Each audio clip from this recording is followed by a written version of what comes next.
Let's take a look at this Texas Tech offensive front where Dawson Deaton will lead the way at center. Josh Berger is one to watch at the right tackle position. Roderick Thompson is banged up, has had some rib injuries. He will be able to go.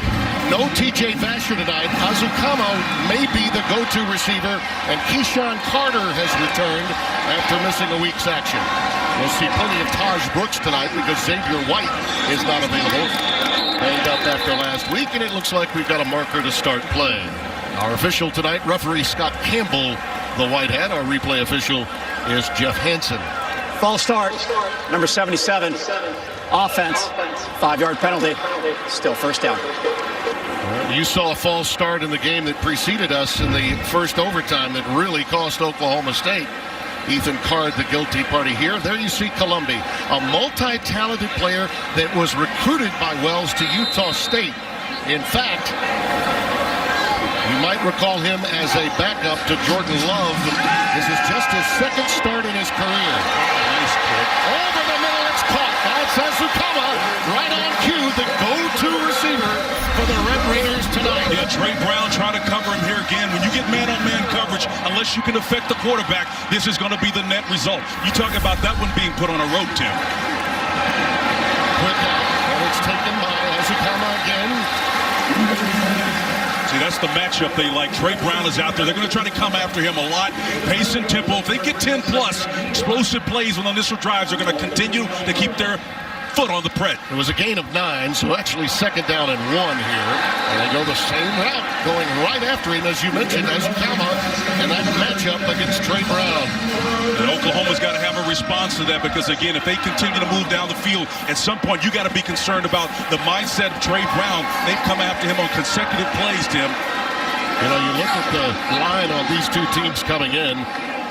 Both went to overtime against the Longhorns. Oklahoma won in the Red River Shootout. Texas Tech had a 15-point lead in regulation with just over 3 minutes to play 5 weeks ago when we were here, and the Horns pulled it out. So we expect a close one in tonight's game. Why not? It's the Big 12. There he goes, looking for the line to make. And Columbi gets it done, and that's the key. It's his feet that can get the job done in ways that Alan Bowman could not. Well, the thing that I got out of the conversation with their coach is that this quarterback makes great decisions after he goes through his progressions. As you look at the Oklahoma defense, we do have some news there. Here's some more news. Roderick, Sircan, inside the 10, first and goal. Pushed out by Ronnie Perkins. By the way, one of the guys making news, his emergence after missing 6 games before last year's college football playoff. It's the patience inside to wait on this play to develop and wait on his blockers. That's just outstanding instinct for a significant game. First and goal from the 5. Outstanding penetration that time for Oklahoma by John Michael Terry, number 40, the rush linebacker. Coming in, piercing through to make the shoestring tackle. Now this Oklahoma front is very active, and they demonstrated against TCU, but so far, it's not that front that's been attacked. It's been that back end they've been getting after it. You know, Oklahoma's been the fast starting team most of this year. This is rare to see an opponent come down the field this quickly. Let's see what they do with this trip receiver up top, and if they get a natural rub. They're going to come back to more of a balanced look here. Probably still going to work up top unless they feel like they've got an isolation down around the 10-yard line. Probably going to go up top. 3 wide with Thompson in the backfield. It's Roderick for the corner.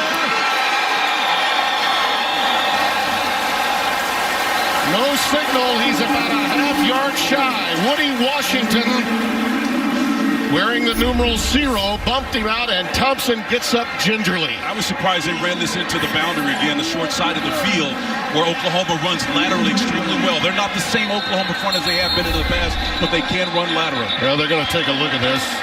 Early on the field, the runner was short at the goal line. Previous play is under further review. Best news about this delay is perhaps it gives Thompson a little time to get his equilibrium back. Well, you can see you've got a bunch of white bodies over there, but all one needs to do is get to that cone. I don't know if he had control of it at that point in time. I don't know. I think he got to the pylon. Watch the feet. Right there. I think he's on the pylon with the left foot. This is awfully close. I don't think that particular angle gives us what we need there, but It's the best angle we got, perhaps, and Thompson did a fantastic job on the short side of the field trying to get in. But I think, Tim, the big takeaway is, as you alluded to, the nondescript start with the penalty on play one. Remember, Texas Tech is the least penalized team in the conference. All right, here we go. Here's the look again. Watch his foot, right? There, I mean, that's every bit as close as Penix was last week in the Big Ten. We know how that ruling went in the overtime win for Indiana against Penn State. Of course, that was with a reach with an arm and a football. This is with the foot. Yeah, I don't know if the right foot got in. Well, I thought it was the next foot. The left foot? Yeah. Very, very close, no doubt about it. And where they have it marked, at the very least, it should be closer than the 1 yard line. Mike Pereira is back in our studio. I'm happy to report that he's with us again tonight. Mike, what say you? Tim, they got a couple things to look at here, and I think the key is the left foot. Is the left foot down in bounds? And then, of course, he stretches the ball out, hits the pylon. Does he still have control of the ball when he does hit the pylon? Which, if the left foot's in and then the ball touches the pylon before it comes loose, then it would be a touchdown. So, to me, that's what you're looking at right there, is that left foot. Yeah, and I believe he touched it. I do. Right there. But I don't know if he has control of it, though, Tim. I don't know if the right all he had to do was break the play. I understand, but I'm After looking review, with the runner did not step out of bounds. Therefore, it's a touchdown. Touchdown. Yep. Please set the game clock. 12 minutes, 20 seconds. 12:20 on the game clock. So Mike, do I get 1 for 1 in next week's video? I hope so. You're number 1 in my book, period, now. Now I'm working on Spencer. I'm working on Spencer now. I'll let you know. So clearly he had control and his foot was in bounds. Yeah. Again, the reminder is that, once you break the plane, it's all over with. Trey Wolf will try for the extra point. By the way, it's been no picnic field goal kicking. They've not made one field goal this year. They're 0 for 3. 21 of 22 in points after. Right down Broadway, and the Red Raiders take. Trey Wolf will kick it away. Trey Brown will let it go through for a touchdown. Take a look at the Sooners lineup. Creed Humphrey is their best offensive lineman, the center out of Shawnee, Oklahoma. From a skill position standpoint, they do not have Charleston Rambo tonight. That's significant. Marvin Mims, the freshman of quite some influence, along with Austin Stockner, the H-back / tight end, along with Spencer Rattler, who loves to go in the direction of number 18 at that so-called H-back or tight end position. He'll have T.J. Pledger in his backfield to open. We will see plenty of Seth McGowan as well. And Lincoln's got some issues with guys lining up, and he's not happy about that. Not the way you want to start.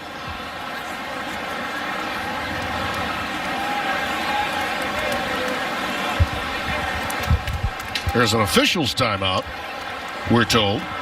Oklahoma requested to have the ball placed at the hash mark closest to the press box.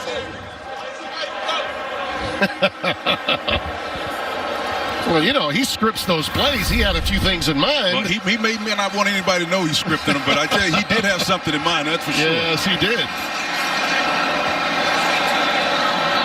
T.J. Pledger, as I mentioned, is the lone setback on first down for Rattler.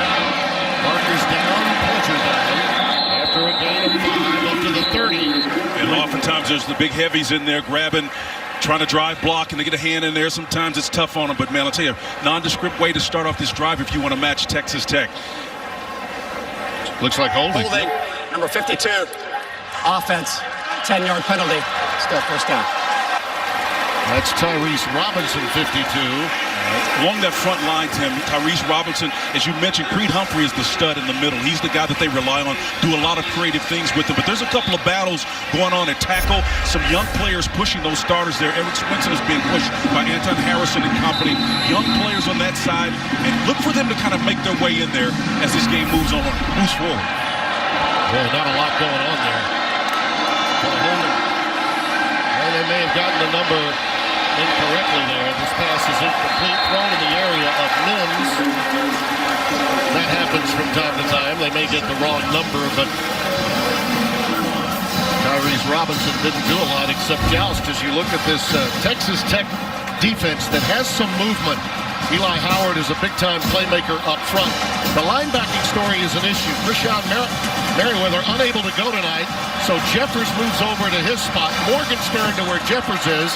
Hosai Eldridge will move into the spur position at linebacking. And that's secondary with Zach McPherson with a couple of scoops and scores in successive weeks for the Red Raiders. That's McGowan. Seth McGowan stays on his feet. And forges ahead near the original line of scrimmage up to the 23, maybe 24-yard line. Well, he got as much yard as he possibly could, but I think the bigger narrative is that you see all the black jerseys populating the football there. I mean, that looks like a hornet's nest, man. They were all over the runner. Tim, I think that the emerging narrative here is Oklahoma scored 49 points in the first quarter. They've been so dominant in the first quarter, and so far in this drive, Texas Tech has flipped the script and has become the dominant team. Yeah, and Lincoln wasn't happy with the original hash mark he received.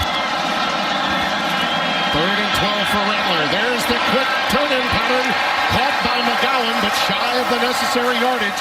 So that holding penalty will force Oklahoma into a punt formation. Hosai Eldridge there in his hip pocket playing that spur position, just ran up and grabbed him from behind. Outstanding defensive effort, understanding that you may get that assignment where you've got that more athletic guy that you've got to send back there, but that's the reason why they got you playing that spur position. It's a hybrid spot.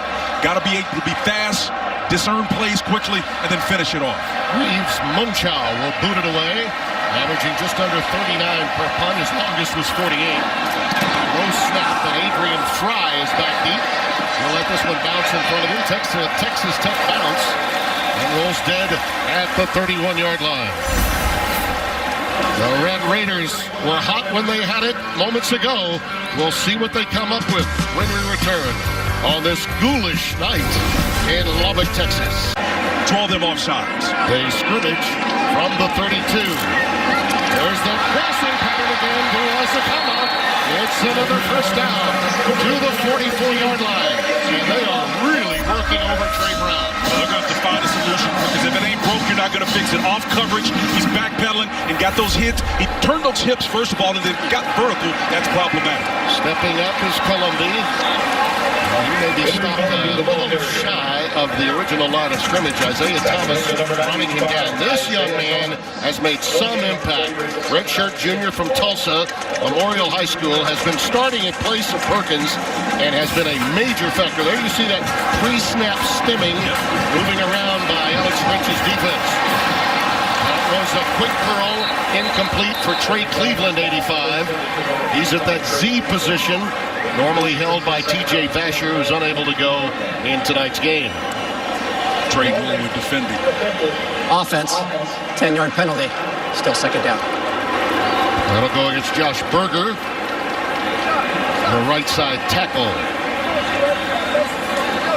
There you see Alex, who, by the way, knows a lot about David Yost. It was David Yost, the offensive coordinator for Texas Tech, that told Mike Leach about Grinch. They had worked together at Missouri, and he was hired by Leach. They had that wonderful year, you might recall. There's Yost, the offensive coordinator, with the lovely blonde locks. And Grinch would later be hired after the success at Washington State by Urban Meyer as a co-defensive coordinator at Ohio State before coming to Oklahoma. His career has been on the fast track ever since, but trying to get the Oklahoma defense up to the standard that they want has been a difficult task. You know, that stemming up front for Oklahoma has been an issue for Texas Tech with penalties on their opening 2 drives so far. Just got to hold your water, be mindful that they will stem. That's the narrative. I mean, Alex Grinch is one of the best at what he does. Love talking to him about where his defense is. They're growing. They're work in progress. Well, their defensive front is mightily Number improved. 77, offense, 5-yard penalty, still second down. After the play was over, That is Carr. sportsmanlike conduct. Head coach, Texas Tech, coming out on the field to argue the call. Half the distance to the goal. So second down. That's very on Matt Wells. Oh, yeah. Typical for him. Yeah. Coach was acting upset. Or the referees are a little sensitive. Something else to remember, if he gets another one, he's gone, he's out of there. just like a player. And that really barking. Probably pulled that mask down, don't you think? To say whatever he was going to say, man. How else would you have done it? There was a little intentionality in Oklahoma's defense for this series, it appears. Yeah, Perrion Winfrey, the nose tackle, Timmy, number 8, is really, really active. And again, it's one thing that Alex Grinch is known for. We talk about that speed D, which is the moniker. That's what they carry themselves, and that's how they see themselves. He says we're about a year away, but he's not going to let his players off the hook. He's expecting all of them to read and react just like they just did. Third and an eternity. They do say it's actually 45. Our friend Scott Alexander, content coordinator and statistician back in New Orleans, telling me, yeah, you can really count it all the way up to 45 yards needed for a first down. Markers all over the place. Miles Price was the intended receiver. It was well over his head. I don't think they picked up the flags. We just heard some whistles, but they picked it up because the ball was uncatchable, and they'll put it away. There's some game development inside the game here. And like the last play, John Michael Terry, number 40, he plays that rush in, and they had him dropping to the flat. That tells you a little bit of something about where the Oklahoma wants to deploy their speed. Something to look at down the road. Austin McNamara will boot it away. He actually had an 87-yarder once in his career. That's a fair catch by Marvin Mims. Route that really exploded Mims offensively against TCU last week. Rattler goes underneath on the check down to Pleasure. And you saw McPherson right there. Boy, this kid's been outstanding. The senior transfer from Penn State by way of Columbia, Maryland. He's been a big-time game breaker defensively. Had a scoop and score, but watch him put his shoulder here underneath the would-be runner. Pleasure never had a chance to get his feet underneath him. As soon as that ball was planted on his numbers, McPherson was right there to take him out. Excellent open field tackle. Third down and 8.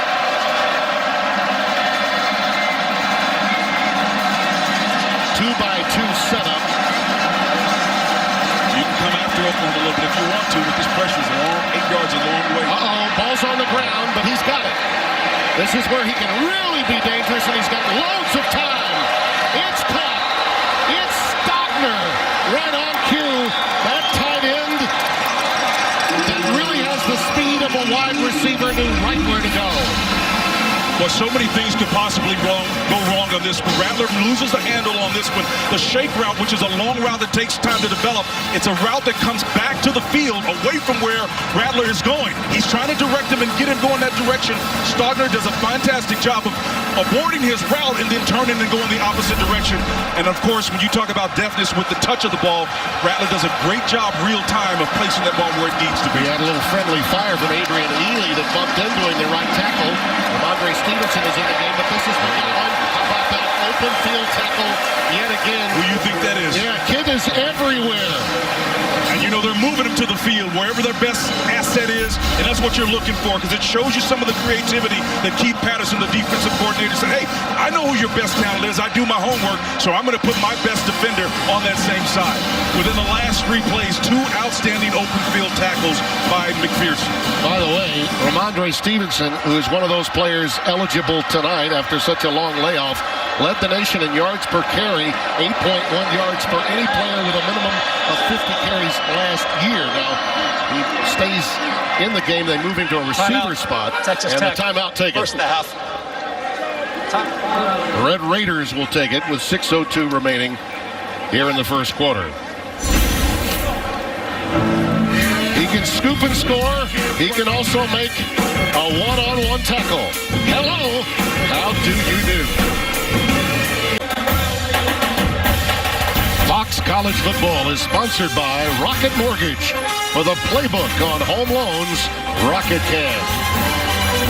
Billy Sims, a number that you were destined to one-time wear. You look at the defensive additions by way of transfer, both junior college and 5-year senior grad transfers. Morgenstern from Duke, McPherson, Penn State, Schooler, a 3-time All-Pac-12 performer in Arizona. It's made a difference for this Texas Tech team. Rattler rolling out in the corner, incomplete. who's got great hands, yet you recognize the name you should. Bob's son, unable to reel that one in. But he had a big game against Texas. Yep, he's a workhorse. He almost made Papa proud there. He tried to get that toe down, almost got it down, just get a little bit on the white, but he does a tremendous job at that 8th position for this offense. And then talking to Lincoln Riley, he feels so confident and sure that you can count on him anytime you put him in there. He's an outstanding, consistent player. You know, Bob's last game was Bedlam. We were there for it at home in Norman. They won the Big 12 title with Baker Mayfield. The night before, he was watching his sons play in the state playoffs. North High School for Norman. Underneath on the check down, Morgan Mims. Flag comes down late at the sideline. As Mims went down, the flag came down. McPherson doing the honors again. Well, you better know stopping Mims after the performance he had against TCU last week is going to be a premium. You can see he's making his way across the formation on the shallow crossing route. Face mask, number 8. Defense, half the distance to the goal, automatic, first down. You know, McPherson is saying that's my bad. He knows it. He's made a couple of great plays in open field. He's trying to make another great play on a really elite, lesser-known player. If you know in the state of Texas, up in Frisco, around that area, you know who this guy is. He's an elite young player. Had his coming out party last week against TCU. Well, if there's going to be a mistake made by McPherson, it will be one of aggression. First and goal for Oklahoma. Stevenson the setback. Stevenson carries. Touchdown, Oklahoma.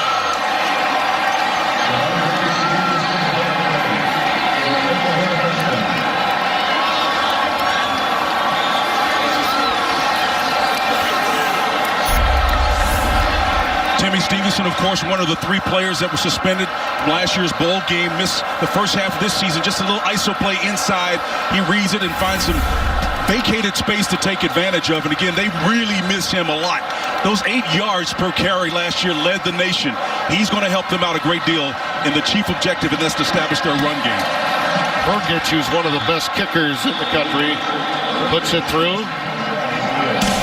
And we are tied at 7.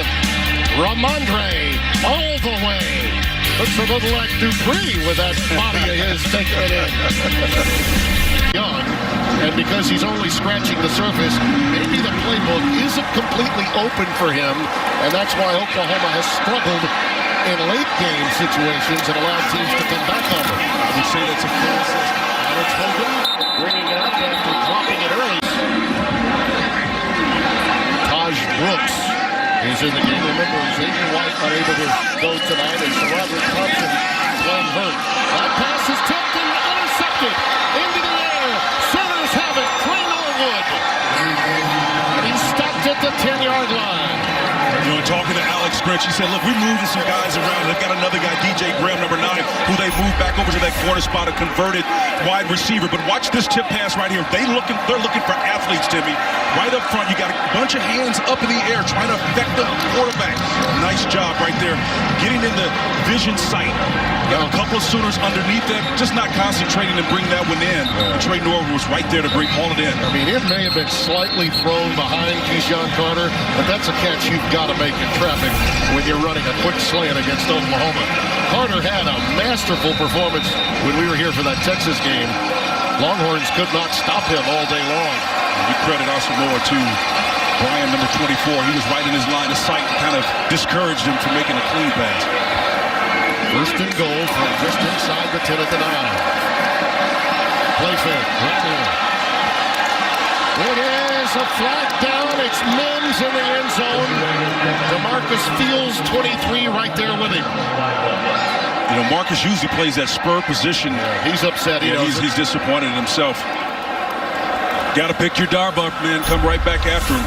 Because you better believe they're going to dial it right back up and come attack you. They're looking at body language. Pass interference. Mims does a great job of sitting it down. Yeah. Defense. That foul occurred in the end zone. By rule, we'll put the ball at the 2-yard line. Automatic. First down. Good call and a good idea by Rattler to challenge him.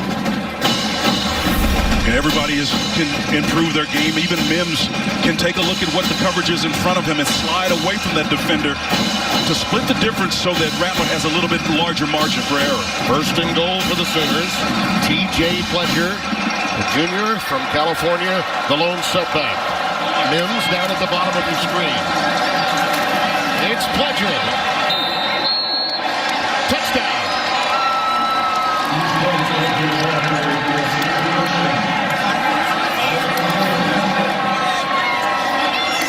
Sooners take advantage of the interception. Deshaun Carter hit slightly thrown behind him, but they take advantage after the pick. Oklahoma plays allegiance to their center, Creed Humphrey.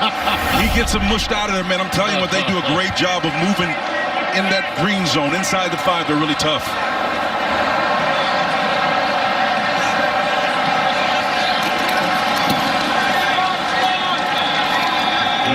With the extra point. You know, they kind of revert or default to form, that's for sure. Yep. That's history. This series has been indicative of that, Timmy. But Oklahoma, credit them for getting back on schedule after that awful first drive. Miles Price will take a knee. Taj Brooks is in the backfield. Texas. They'll turn it right up the gut. First down and then some. Out to the 41. Ronnie Perkins, the tackle. Taj Brooks, the youngster, man, the freshman. Look how many broken tackles here, or missed tackles, if you want to say this. Talk about yards after contact. You get past one Sooner, they're another Sooner. They're going fast now, but that was a big-time play. Columbia just had to unload that when he was outside the tackle box, as Ukama was the intended receiver.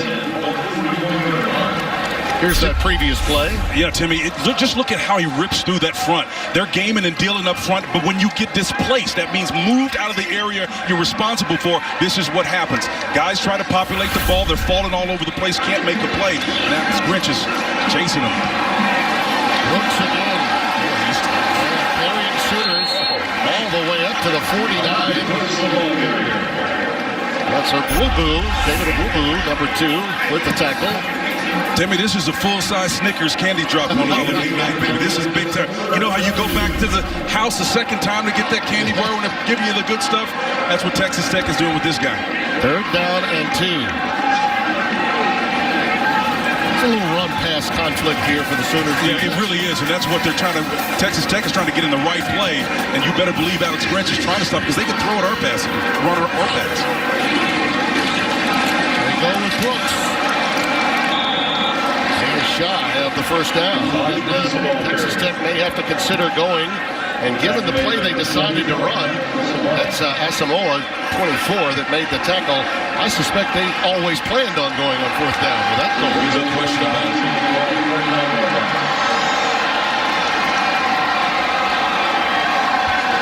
Or at least taking a look at it. Let's see if they go trips, and if Oklahoma don't move that safety over that hash, they've got to win an individual battle on that side. Otherwise, you're going to have great field position otherwise. Come back to balance now. And that's going to be not enough. He's going to be shy. Asamoah again, 24, the redshirt sophomore from Columbus, Ohio, with the stick. I don't think that he made it just past midfield, and he needed the line to make was solidly the 49-yard line. Yeah, Texas Tech tried to influence the numbers by short motion away from that side that they wanted to go, and it didn't move the numbers. And so Oklahoma had more white bodies over there than they did on the other side, and that was Ronnie Perkins, the defensive end, number 7, that got in there, showed his athleticism there. Asamoah as well. All of those guys coming in there for... You know, Spencer, to me, that tells me a little bit more about the difference in Texas Tech's offensive philosophy with Columbia quarterback rather than Bowman. Well, I think that's a good point. They would have thrown on 3rd and 2, don't you think? I think I think you're right. I think what it shows is that we feel we can score. Yeah. Again, you look at the efficiency, you look at what Columbia has done since he's been starting. He's taking care of the football. Well, you see, that young man, if not for injury, has a wonderful statistical resume. Stevenson again the setback, and he'll tote it again. This young man has been waiting so long. He's got fresh legs, and they're taking advantage of it.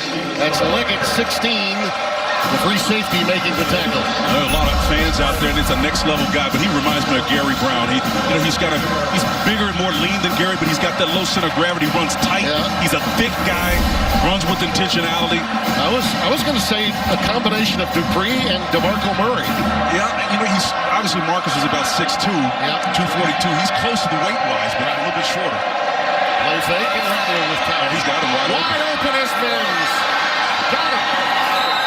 Inside inside the 10, inside the 5. First and goal, Sooners. This young man right here has affected defenses in a very, very interesting way. You better ISO him and then find where he's going. That long crossing route takes a while to develop, and this really compromises coverages. When they're passing off, in that particular case, I think it was more of a straight zone type look. You need to put somebody in his hip pocket. If you're going to pass it off, you better pass it off to somebody who's as fast as he is, because he comes open more often than not. Yeah, McPherson also got the headgear and the face mask, so they'll likely get even more yardage to get closer to the goal line than they were to have been. Conversation taking place with side judge and our referee, Scott Campbell.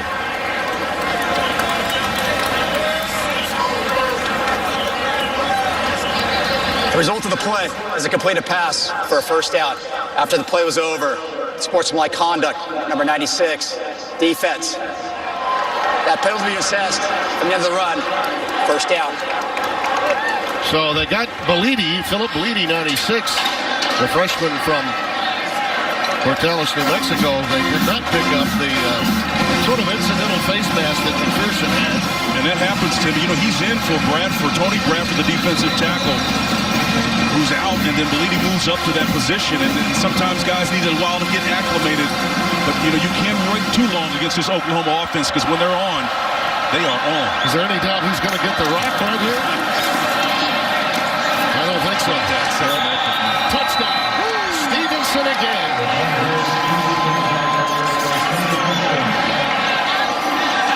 I mean, that's like a freight train coming right at you.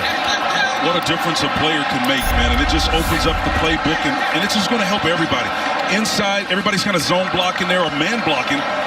And even though you got one guy fall off of his block, I think that was Adrian Ely up front, the tackle. They still get in there, and it's because 29's got power, man. He ran right into Eli Howard, 53, who was an outstanding defensive lineman. And he went back about 3 yards into the end zone. State to take that extra year of eligibility. And what a kick. Go right through again, and yet another touchback.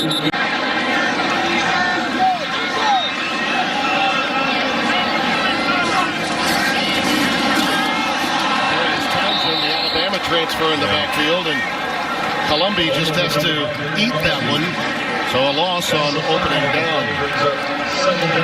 Benito in there, Nick rushed in, got in there, and jumped on top of him. This is the kind of mistake you can ill afford to have. That snap was down low and away, and you know, Deaton is one of the best they've got. Dawson in the air, picked off again. It's Norwood. That's his second of the night. And as I said, psychologically, Spencer, it's a lot to put on a kid like Columbia when you're down suddenly 2 scores and you're trying to get it all back at once. Well, that's not all Columbia's fault, Timmy. I can tell you these receivers are letting the ball climb on them, and they're instead of plucking it out of the air. This is the problem. This ball is right on the numbers. You've got to be able to see that and put your hands up in front of it and not let it hit your uniform or your face mask. That was Fungi, number 19, the freshman out of Lee High School, Midland, Texas. It climbed on him, just as you mentioned. I mean, a great presence of mind for Trey and company to be there. But Columbia's all right, man. The reason why he's in the game is because of his decision-making. There's nothing he's done on both these interceptions. I'm with you. It's been the receivers. Just a lot to take on. And now the Sooners going for the jugular. And Pledger takes it to the 20-yard line. They're getting great yardage on the ground on first down, which really opens up the playbook for Rattler. That's the narrative. That's what they're trying to do. And a little change-up now. Went with power, a little thunder and lightning, if you will. Pledger had a couple of burst-up breakout runs to show he's got some top-end speed against the TCU last week. And boy, with that compliment, it really puts some stress on your personnel groupies if your defense is trying to defend. See, you got Bowman there having the conversation with Columbia, a good teammate. McGowan's in the backfield now, play fake. And it's McGowan coming into the backfield on the check down. Well, Thomas Leggett showing great closing speed there, the strong safety. A tremendous job of dissecting where that play was going and snuffing it out. You can see him read and react here. You got pressure. Nice job of dipping underneath and put temporary pressure on, but Leggett snuffs it out before you have a chance to even get going. Red Raiders really, from a defensive standpoint, with 2 short fields back-to-back given them by their offense, in a must-stop mode here. Just holding Oklahoma to 3 would be a huge win for them. Pledger in the backfield. Stoops comes split wide to the top. Now in motion. And look on the out pattern. Right to him. What a move. Inside the 10. He's got a first and goal. Put him in motion. Let him make a play. Cam White, number 10, making the stop for Texas Tech. And at first he made Leggett miss. I mean, it's an unbelievable job. Little Stoops doing a nice job. Number 12 said, oh, well, I'll just let you go right on past me, big boy. And you got some. Take that with you, too. Excellent job of getting what he could on that play. And we Fine come piece of running. to the end of the first quarter. Started beautifully for the home team, but ever since, it's been all Sooners.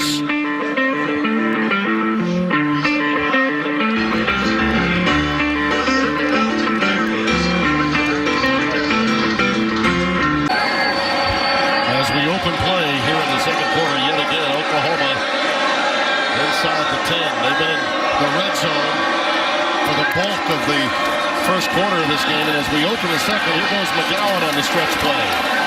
And McPherson finally rolls him down at the 4-yard line. McPherson's all over the place, but that was a tremendous run effort there.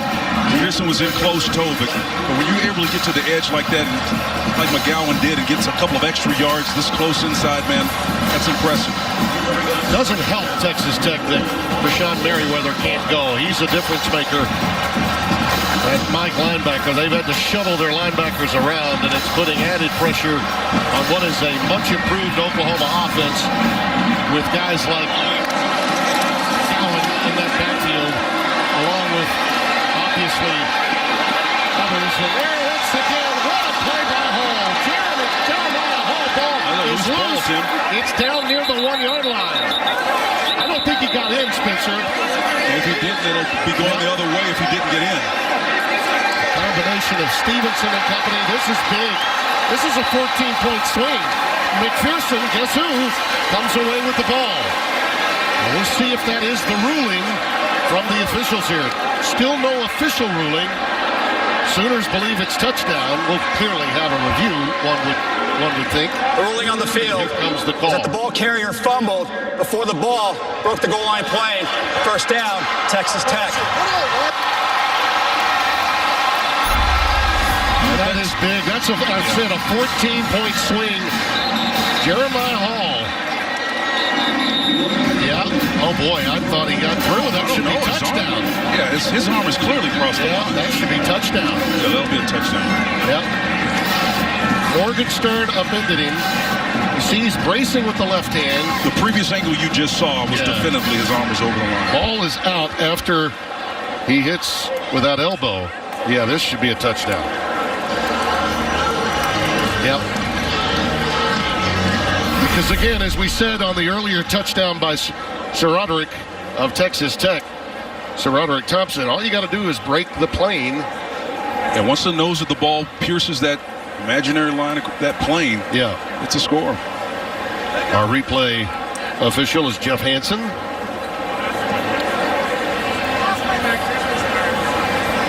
You will hear the crowd moan, I suspect, when they get the news. Mike Pereira is back in our studios. Did you see what we saw, Mike? And they are going to get the news that they don't like, absolutely. Forget about even the ball coming out when the forearm hit the ground. He had broken the plane with control of the ball. So once again, Mr. Brando and Spencer, you are all over it. Thank you, sir. You know, he puts out a tape every week for all of us to look at, Spence. And you weren't going to let me set you up for that. You sang really well. I was going to sing your praises. I was really happy to see that he included that on his tape that he put out. I had officials from all across the country texting me saying, don't quit your day job. I love that little run you had on the end of it. It was pretty impressive, though. You know?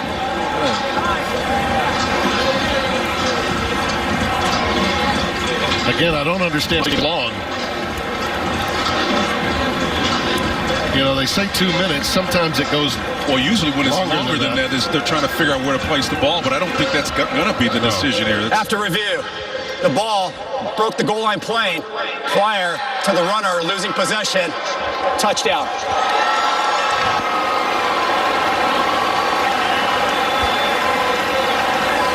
A potential 14-point swing, which was what the fans here wanted, is now a distant memory.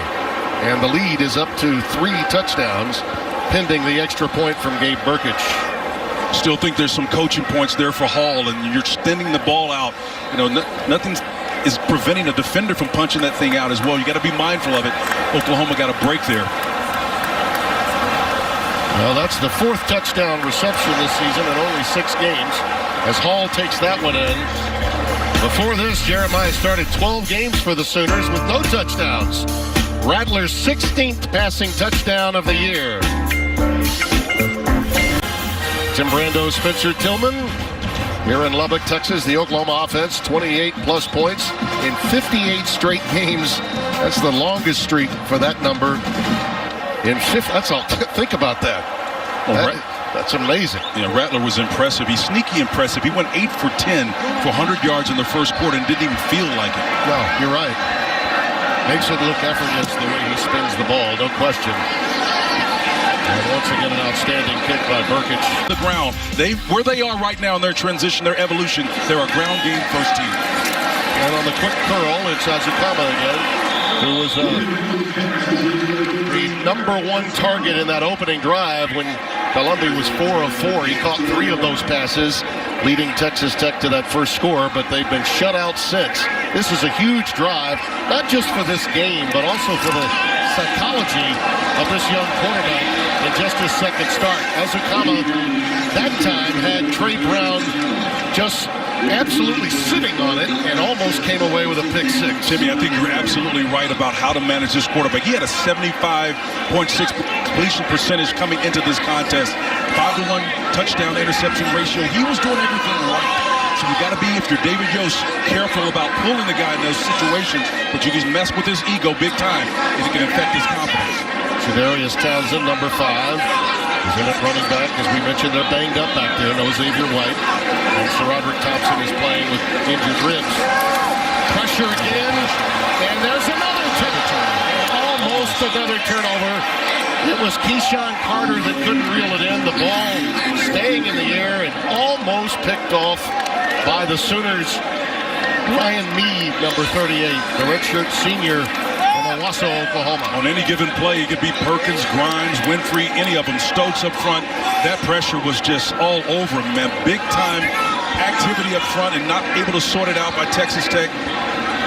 Alex Grinch has got these guys playing at a high level. And he's been able to rotate guys in. That's something they didn't have the depth last year. Get ready for Marvin Mims because he was a human highlight film on punt returns. They kicked it away from him as best they can, but it does take an Oklahoma bounce. And Texas Tech will down it at about the 38. So quality field position for the Sooners for Oklahoma. Both those guys transferring to the next level. Named AFC and NFC Players of the Week last week.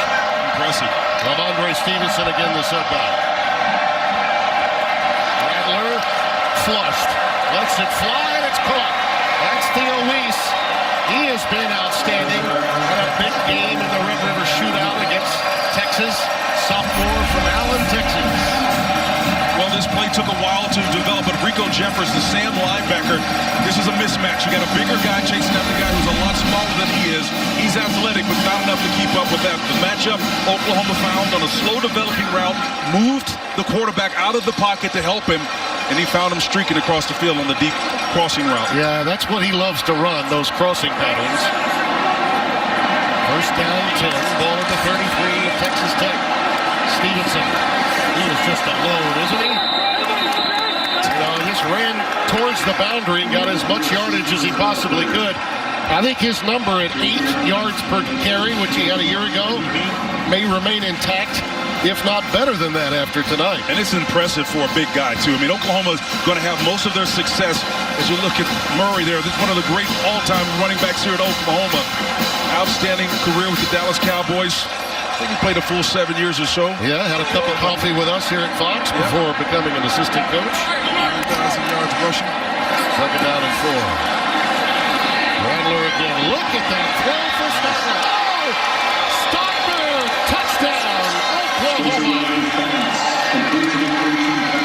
I mean, Spencer, there's no stepping into it for Rattler. His spin and the way he flicks it out of his arm is absolutely exquisite. His ball skills are sick, Tim. I mean, it really decries you. Most quarterbacks have to get set. I mean, you don't see Patrick Mahomes is the only guy I know that can do this from a standing position when it's not necessarily the ideal structure you want a quarterback throwing from. His accuracy is off the charts. That's not his issue. His issue is discerning what he needs to do in certain situations, and with the running game to match that, his maturation process is going to be impressive and much quicker than it would be otherwise. It's a touchdown. Previous play under further review. I don't know why they feel they have the problem he had with his offense. Again, let's take a closer look and see if the ball comes loose as he rolls through. I see no indisputable video evidence that it did.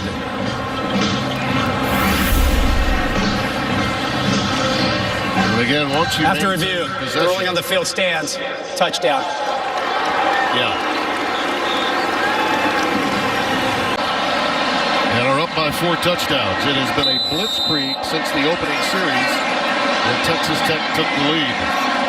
Oklahoma went backwards in their opening series, and they haven't looked back since.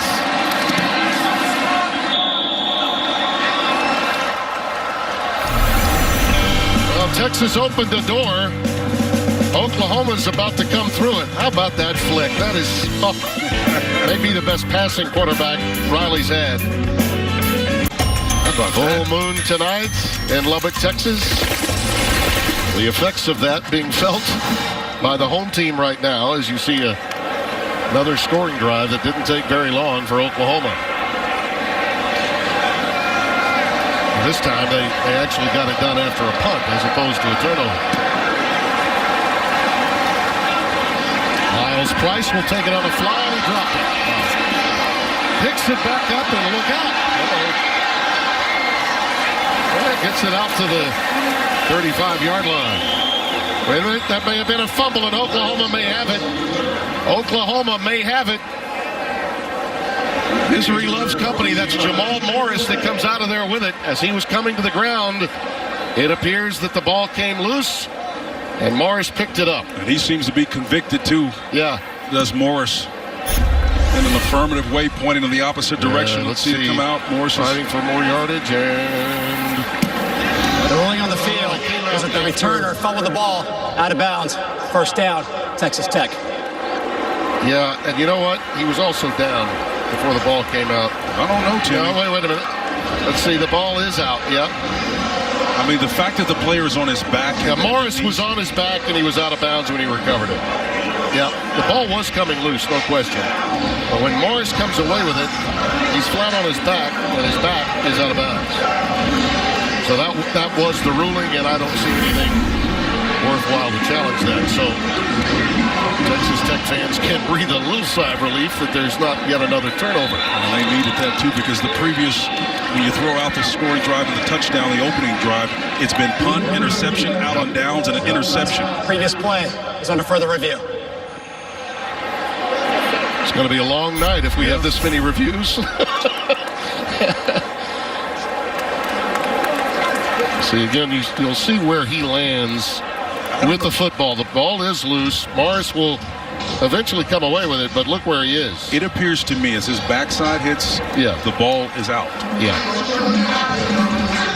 Yeah, but number 3 recovers it with his backside on the white, which means it's out of bounds. Yeah, that's correct. That is correct.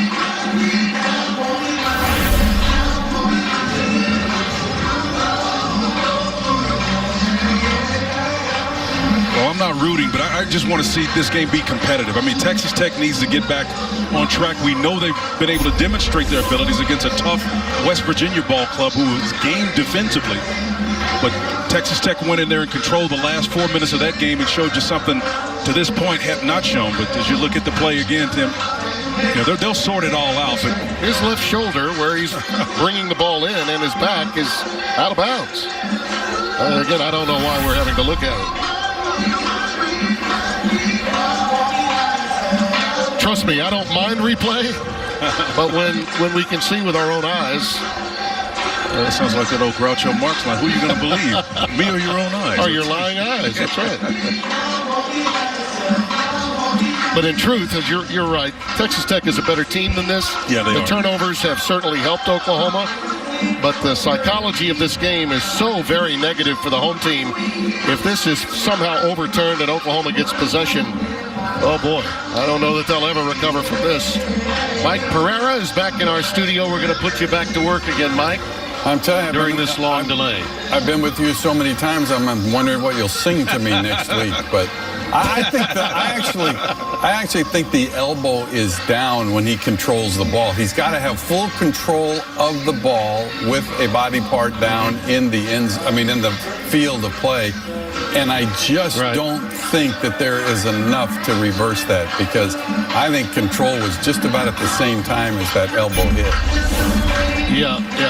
And by the way, where you're looking here.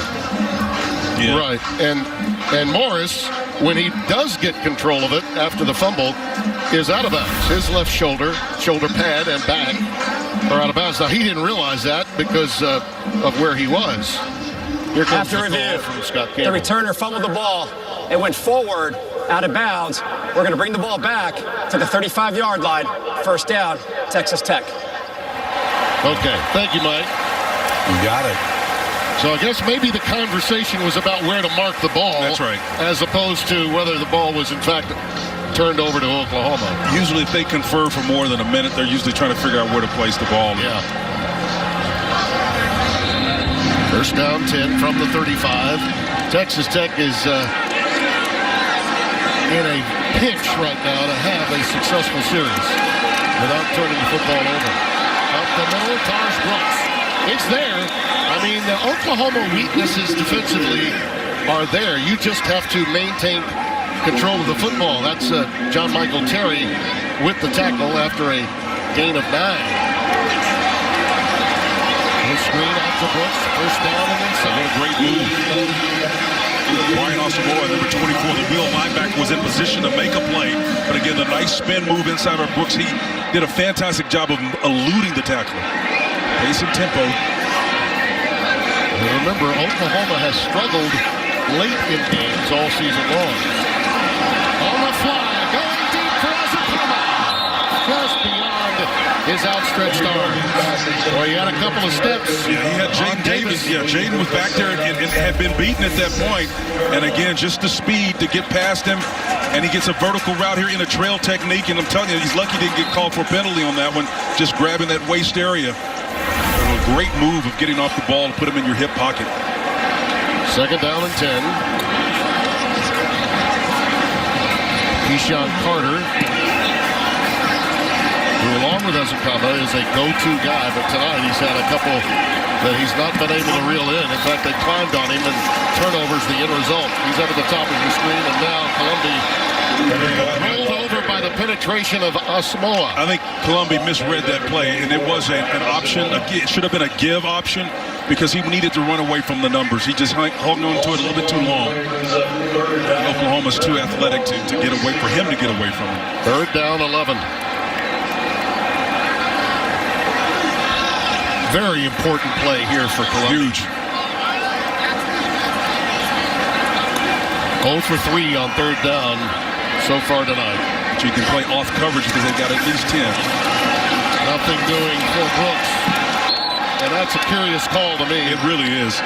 You know, this is what Texas Tech does. They throw the football, and, you know, you're not playing field position. What is that? Take a shot, you know. Punt it away and then play field position. That makes you appear, it's almost as if you're saying our guys are stunned, we need to take a breath. I mean, that's what it tells me. Marvin Mims is back deep at the 10-yard line. McNamara, the booted away. End over end, this boot. And let's see, they're going to mark this one out of bounds. They clearly don't want Mims to get it. This was a shank. They're going to mark it all the way up at the 18-yard line. Here, Oklahoma up big with 9:52 remaining. I guess, Spencer, you know, the only good news for Texas Tech is that there's plenty of time remaining in this half and an entire half. Well, we know they're capable of scoring, that's for sure. They just got to look. It goes back to those wide receivers early on, Tim. Those 2 interceptions were a direct result of players letting the ball climb on them. But for that, I still think they have a shot to be in this game. Stevenson, just wide open spaces. They are just gouging Texas Tech up front with a 3-man line. So that big early back, Ramondre. That was Boyer Randall, number 2, making the stop out of Battle Creek, Michigan, the junior. That little linebacker. These 2 running backs now inserted into the lineup changes who Oklahoma is in a significant way. Explosive plays of 41, 37, 29, and 27 yards, all made possible by their presence. Gain of 6 and yet another second and short to open the series for OU. Rattler stepping up against that 3-man front, decides to take a seat after a yard pickup from the original line of scrimmage, and it'll be 3rd down and 3. He'll learn again if he knows where the sticks are. He goes ahead and get that extra yard, and I think he gets that and protects himself in the same way. Just being mindful where that 1st down marker is. He creates a run conflict scenario. It's 3rd down, but you don't want to give downs away even to a team that's up significantly points-wise on. Stockner has been a favorite target in these situations. Tight end now comes into a slot position at the bottom of your screen. Mims next to him now. They're coming with the blitz. That's actually Weiss on the receiving end. And look at him go. Straight down the sideline, and he's tripped up inside the 25-yard line. A touchdown saving tackle. DeMarcus Fields was there playing the spur position typically, and they'll move him around a little bit, but Spencer saw him on the outside, got the matchup that he wanted. His eyes went there directly. He knew exactly where he wanted to go with that ball, and it's an excellent job of pivoting and turning by Weiss at the X-receiver position that's opposite Z, and he gets up the field in a hurry. Oh, another chunk play. He is oozing with confidence. Spencer Rattler, why not? Everything working for Oklahoma. And 1st down, Stevenson. Look at the vision this kid has. Absolutely. Inside the 10-yard line, another 1st and goal. And Boyer Randall with another saving tackle. Look at that. These are the missing Sooners we were talking about. Bridges, by the way, will not go tonight, but Perkins is in the game and played very early. Stevenson has returned. It was a huge story this week, and Ramondre's mom was tweeting about, we're going to come to Lubbock and see our son. So the cat was out of the bag on Lincoln Riley after that. And I'd say she announced and he's announced that Ramondre Stevenson is back. This is a quarterback draw all the way. Rattler down to the wall. Timmy, I don't even know if they knew in advance that Ramondre was coming back. They couldn't do anything about how he's running. These yards that he's piling up is coming after contact, and he's such a divergent talent.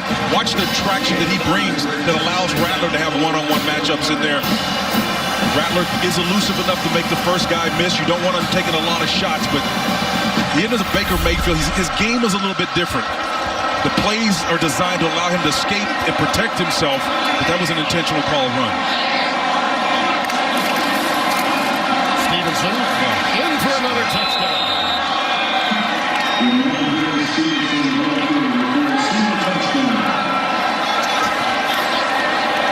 Tell you what, Spencer, we talk about this often, but college football is a game of evolution. And during the COVID era, particularly, we've seen some of these teams and their coaches finding out late on Fridays that this or that guy might not be able to go.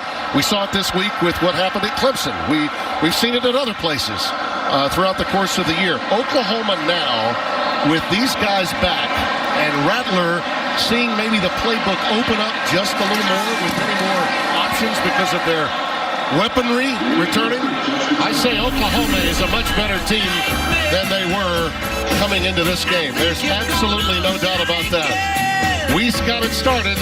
Ramondre finished it off.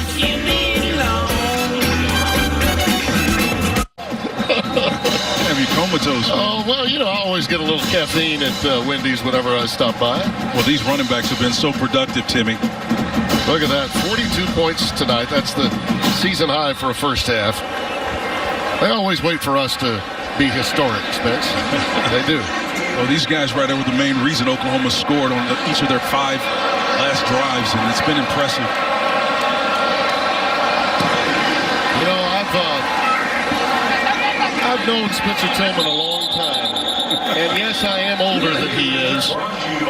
But when I had grandkids for the first time, he always did something nice for me. So this week, with the help of my daughter Tiffany and your daughter Elisa, how about that? We got you here. Trey, baby Trey's first Halloween. Oh man, look at that little cute rascal.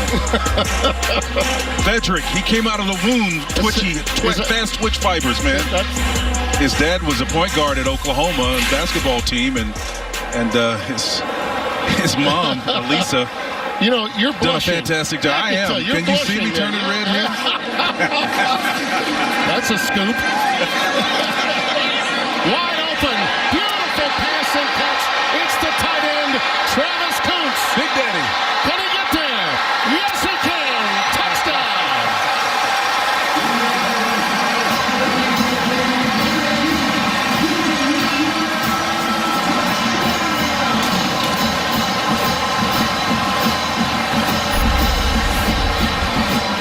Meantime, Texas Tech was giving birth to a big-time tight end here, Travis Kuntz. They'll bring John Holcomb in there from time to time, but it's number 15. For a big guy, he's got this little choppy step. That head is leaning back, too. You're not going to catch him, man. Big-time play right there. He stumbles in for the score. A nice response by Texas Tech and their big tight end. Way back on the other end of the field. Inside the 10 is Deshaun White, number 23. Who's down on the field, and they're nursing that left leg of his. They usually got him in that Mike linebacker position. That's an important role for them. How about the presence of Henry Colombi on this particular play? This shows you what he's got coming, and that's the injured Sooner who got to him a little bit late, and in so doing, and Kuntz with just enough huffing and puffing to take it in for the touchdown. Finally giving this crowd of about 16,000 partisans something to cheer about. That was a bit of honey and a Baby Ruth bar on that one. That was a nice candy sweet run. That was your favorite on Halloween night, was that it? That was, along with the Zagnets. Yeah. Charlie Rancher. I'm a candy corn guy. Are you? Yeah, I love candy corn. It's ruined many a diet through my 64 years. Hope the young man's okay. He makes his way to the sidelines under most of his own power. I think he was trying to let up so he didn't get a roughing penalty, and in so doing, he hurt himself. In a breaking motion, you're absolutely right. It was a non-contact injury. Wolf for the extra point. So if we ever have any more pictures of Spencer Tillman's family on the air, maybe some more exciting things will happen for the home team. Yielding a lot of points to an opening series for Oklahoma that was typical. We'll see what happens with plenty of time remaining. Trey Brown is back. This one will roll past him and into the end zone for a touchdown with his cohorts here in Lubbock, and has made a difference. It was his strip that led to the McPherson scoop and touchdown to lead to the victory over West Virginia here last week. There he is. Let's see if some of these Red Raiders can force a turnover. Oh, you got a streaking guy wide open. Wide open is Mims. In stride, he dropped it. Wow. Oh, my gosh. Talk about letting the ball climb on you. That one climbed on Mims right between the 1 and the 7. You know, he's got his head stable. You're right, he closed his eyes at that last second. He let that ball hit the pad at the top of his 7, Tim, and that's exactly what happened. You go back and take a look at that again, you can see his eyes. You literally can see his eyes blink as the ball makes contact with the top of his breastplate.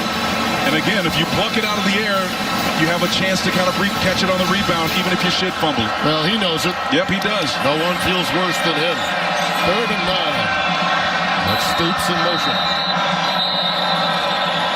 I believe we got a timeout by the Oklahoma sideline. First of the half. 30 seconds. 5:29 remaining in the opening half. Sooners lead large, but we got a large amount of time remaining too.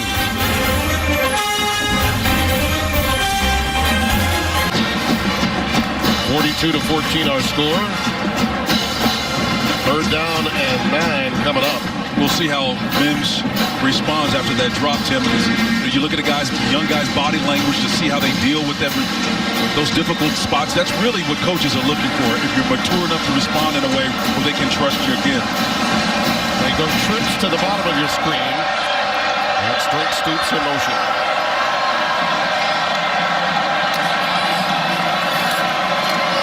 Spencer surveys and checks down. That one's incomplete. Mims on the cross.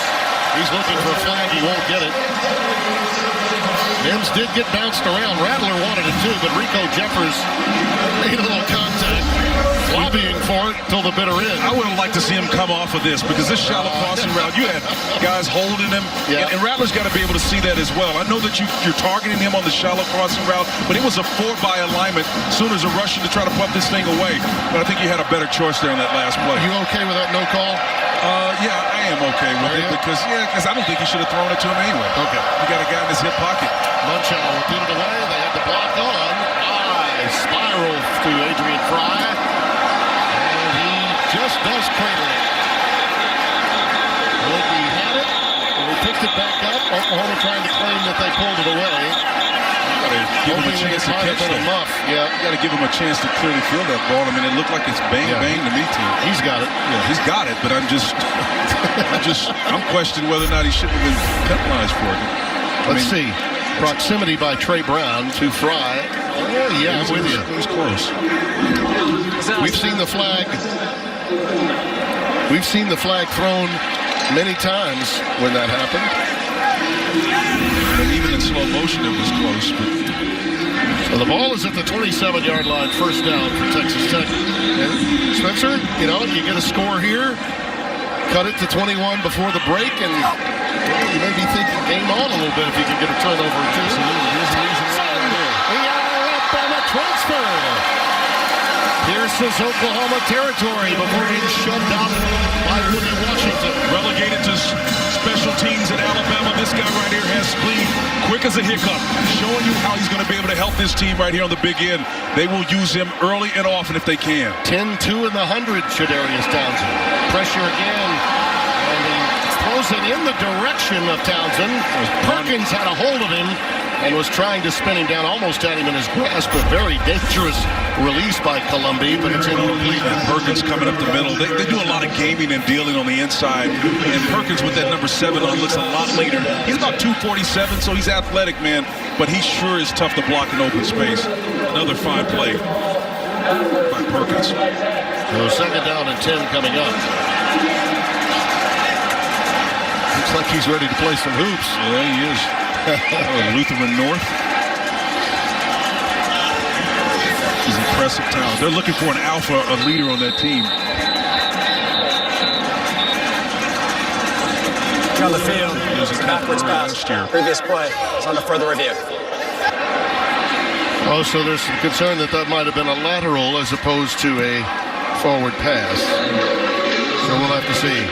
By the way, Spencer, while we have a moment, I want to send out our concern, our prayers for one of the all-time greats at Oklahoma. There you see, that's a forward pass. I don't know why you would even consider that being a lateral, but they're going to look at it.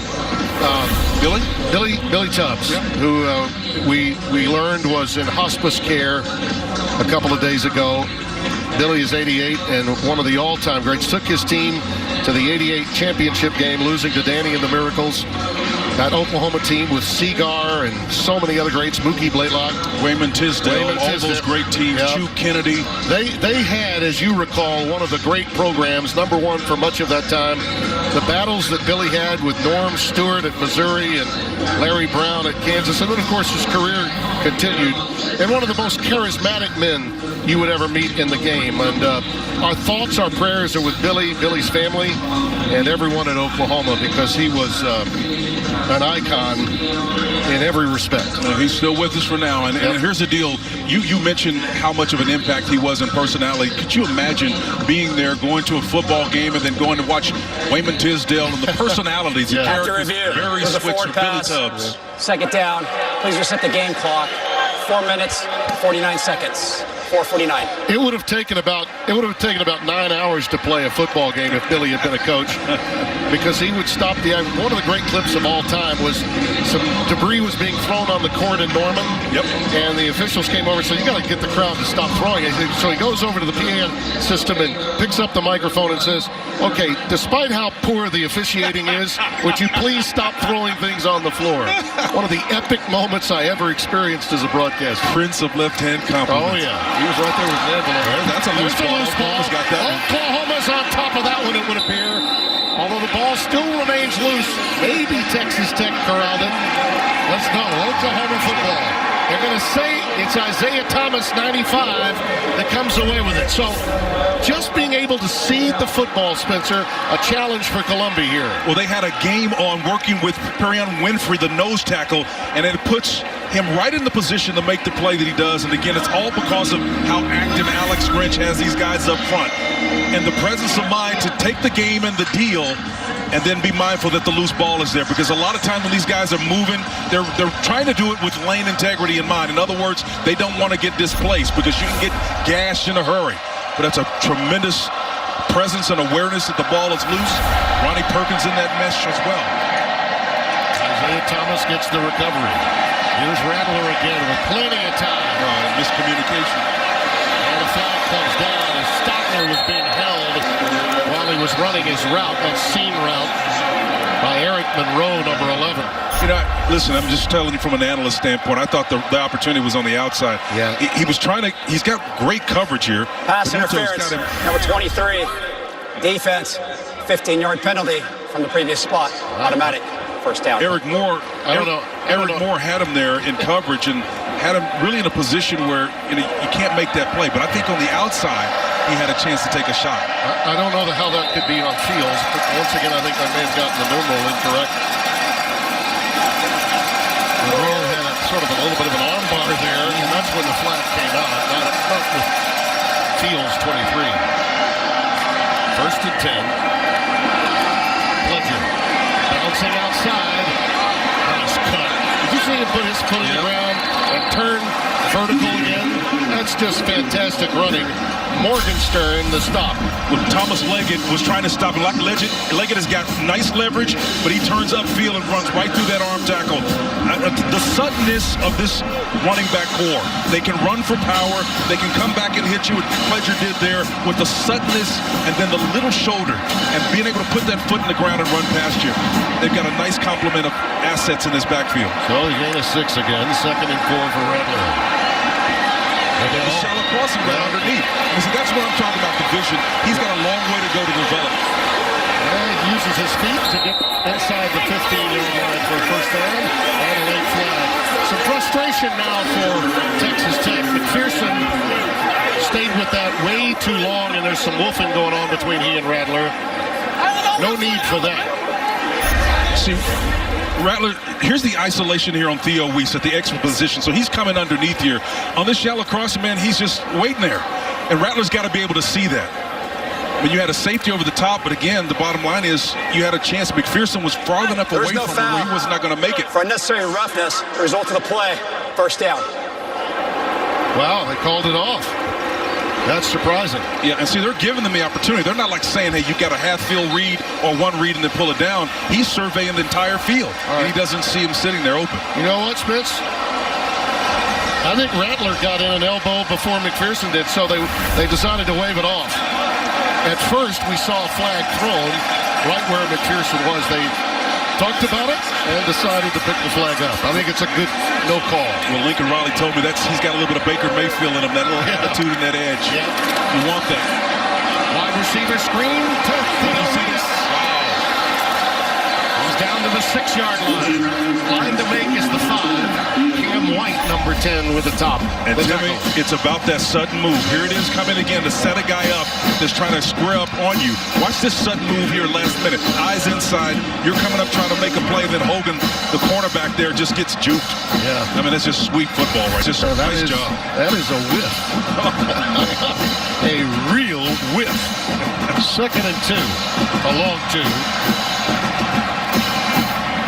Out of the shotgun with TJ Pledger in the backfield. Here's Pledger. And he is stopped nowhere to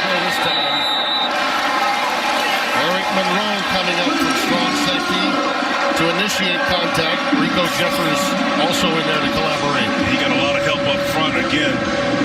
Devin Drew, big number 90, was in that mix to funnel him outside to make him bounce it, or attempt to anyway. You had a lot of bodies around that ball. This is a big sequence here for Texas Tech. If they could hold Oklahoma to a field goal. Yeah, to your point earlier, these are the two teams, along with Oklahoma State, are responsible for this league having the reputation that it does. If they can hold here, Tim, and get a score, they're back in business. Rattler, it is dropped. Oh, Reese had it. Incomplete. It was thrown a little behind him, but I think Rattler had back shoulder in mind. No question. It just was couldn't bring it in. Call play, and again, I think Rattler did a fantastic job of handling the blitz off the edge. Yeah. He handled that part of it well. You got to complete it. A little jousting going on, so you can credit the Texas Tech defense to some extent.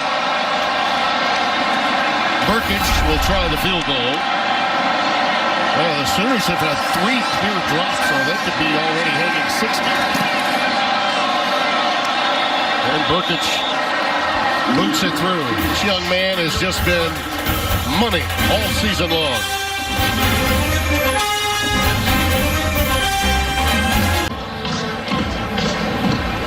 (45-14). And Theo East knows that could have easily made that catch from Rattler.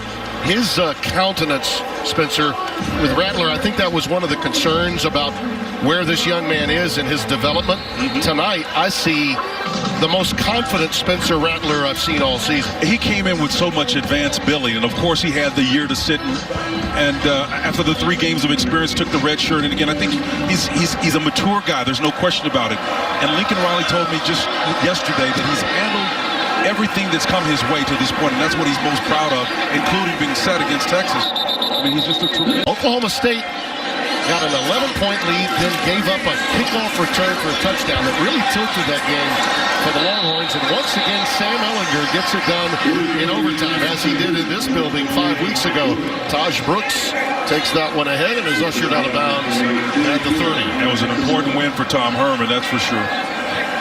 More on that, all the highlights from those games coming up with Rob and the guys in our State Farm halftime report. Did you like that 4-minute chart that Urban put on today? It was impressive. It was good stuff. How much fun was that? On a quick look in, Hazukala unable to bring it in. You know, everybody prides himself on being able to respond in situations, but you have a chart for a reason. There are scenarios that pop up in real time that even the smartest people out there, highest IQs, refer to it in those situations, and it's important. I think the number that I'll always remember now, and all broadcasters should remember, with 1:31 on the clock, you got to run a play. 1:22, you don't. Penn State found that out last week, and of course they're struggling again tonight. And Holman happy. Out of the shotgun to Lumby. Oklahoma just abusing the offensive line of Texas Tech. That's Isaiah Thomas again crashing through. Yeah. Nick Benito insert as well with the rush in. You can see them collapse off the edge. Again, Ronnie Perkins does a nice job of butting and releasing to get in on the party as well. But 95-11, just Johnny on the spot, man. They are so impressive and so active. And here's the thing that Alex Grinch has now. He's got a rotation of guys where he can allow them to get to the fourth quarter. And hopefully, at least the way he sees it, they'll be a lot less winded than they have been in the past. Well, you know, their defensive front is their strength, and you're seeing that exhibited again tonight. I think, really, Spencer, it's about the back end for Oklahoma. Their defensive backs have been abused in a lot of games in recent years. I don't need to tell you the stories of how it's gone in the playoff, but when he gets those linebackers and defensive backs in jive with the defensive front, then Oklahoma may be the formidable program that they once were. Well, you're absolutely right, and you can tell Texas Tech really attacked Trey Brown early in the contest, and they were so confident they stayed after 3 consecutive plays. McNamara will boot it away. Minus 12 yards on that sack. 4 sacks for White on the season. He got another one there. McNamara had almost like an 80-plus yarder last week. He certainly used one now. Well, a shank earlier, only 28 yards. This one is also shanked, but he does get a healthy roll. And Oklahoma will have it at their 33-yard line with still a minute 17 remaining until halftime. But it's been the oopsies and the dropsies that have stopped Oklahoma. Really, the only thing stopping them is themselves. Gotta clean it up. Here's Mims. Wide open. He's striding and just lets it climb on his breastplate. And then Weiss follows up with an opportunity on the back shoulder. He lets it climb on him as well. These drops, whether it's Oklahoma or Texas Tech, have one thing in common. These young receivers allow the ball to climb up on them. And both these quarterbacks have got rifles for an arm. And if you're not used to it, it'll happen.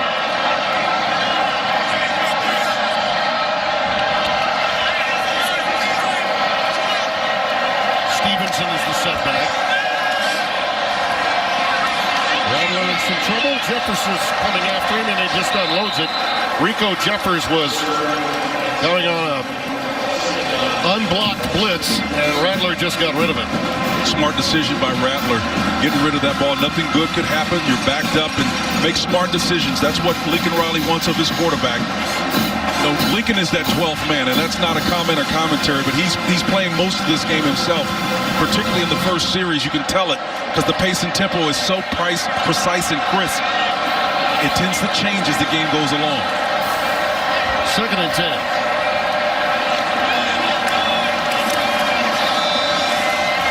Stevenson. And the stretch play is out of bounds at about the 38. I want to ask you a question, Spencer, because you know what the narrative has been. It was Oklahoma State or bust for the playoffs. They lose today in a game that, frankly, statistically, they had the better of it much of the way. Do you think this league absolutely had to have an unbeaten team to get in the college football playoff? Otherwise, no shot? I would say not so much so, because I think the defenses are playing as a whole better, Timmy. I'm not saying they've reached the level of the SEC where it was reasonable to say you've got a 2-loss team that could make it. I don't think they're there yet, but I think Oklahoma State acquitted themselves enough for me from a defensive standpoint. I think they can still get back in it. That's Stogner on the receiving end, and we've already seen this is an Oklahoma team you simply can't sleep on. And after what happened today, hard to believe that you have the Longhorns of all people to thank, but you do. Absolutely. Now suddenly you're in the mix, and literally any of these teams, Iowa State, Kansas State, Oklahoma State, who has to go to Manhattan, Kansas next week, are all in the mix for a potential Big 12 title game shot. And of course, the two best teams will play in the championship on December the 19th. Ramondre Stevenson is the setback. Under a minute to play in the quarter in the first half. And Stevenson forges ahead to about the 48. Eric Monroe is a tackle. And another timeout by the Sooners. Well, some really creative things that Lincoln Riley does with his guards. You know, on one play last week, he pulled his center out. You know, Creed Humphrey was out on the edge of the perimeter protecting his quarterback and created flow from the linebackers to take the tension away from him. I mean, there wasn't a guy 5 yards in him. Just watching that interior line play is so impressive. By the way, just got word that you and I will be in Manhattan, Kansas. Is that right? Yes. We'll have that Oklahoma State-Kansas State game, and both of them licking their wounds. Oklahoma State, in many respects, that kickoff return was the difference. It tilted the game. And Mike Gundy's got a quality club that has maybe the best third down defense that the Big 12 has seen in forever. They came in, I think it was 2 of 19 on the year in terms of allowing third down conversions, but Kansas State turned it over far too often, playing without Skylar Thompson. Will Howard had a tough day. But again, these teams are very much in the thick of the Big 12 race. Jimmy, I don't say this as a pejorative statement at all. I think there's so much balance and improved defensive play beginning at Oklahoma State that this is a more balanced league now. That's the way I see it. Yeah, I'm with you. The SEC is now finding out about spread offense. Yes, sir. To Ramondre Stevenson. Hurdling his way inside the 40 to the 37. Move the chains, leg it, the stop. I remember watching Billy Sims years ago dive over one guy when I was with the Oilers, and Thomas Leggett here almost got that same kind of foot in his face on that play. On the crossing pattern, and a favorite move really by Jeremiah Hall. Here's the hurdle, and by the way, Spencer, this has been proven to be not always the best thing for your health. It may not be, but boy, if you can pull it off, it sure looks pretty. Yes, it does. And a quick spike by Rattler. By the way, Billy Sims, the reason Spencer Tillman changed his number at Oklahoma, in case you were wondering about Spencer Tillman's history as a OU running back. Now, those are great national championship years. Yeah, Billy had a great influence. I think he should have won 2 Heisman. I think Charles White won it the year when he should have won it. 79, but 78 he won it. That was because Marcus Allen was his lead fullback. Right. And that's something. Embarrassment of riches as we look at another good former running back, DeMarco Murray. 3rd down and 2.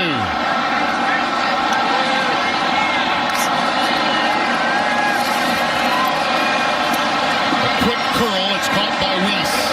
And it's a 1st down to the 18-yard line. Eric Monroe comes in there to finish him off, but again, another moving the chains play by the Sooners, trying to use pace and tempo as a tactical advantage to get another score. I think they may clock it here. They do. Yep.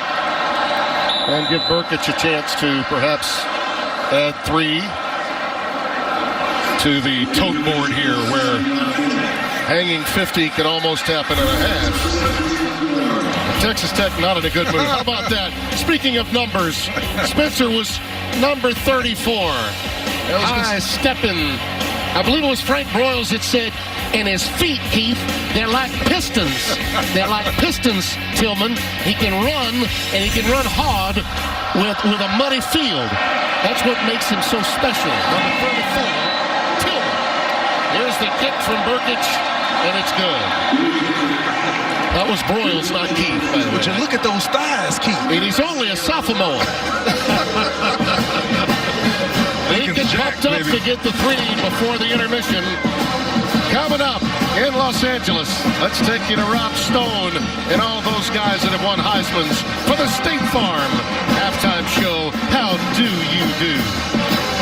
Eat along with pleasure gives him a nice compliment. A little salt, a little sugar. Nice job. Yeah, all the accoutrements that you would want, no question. And the touchback in Oklahoma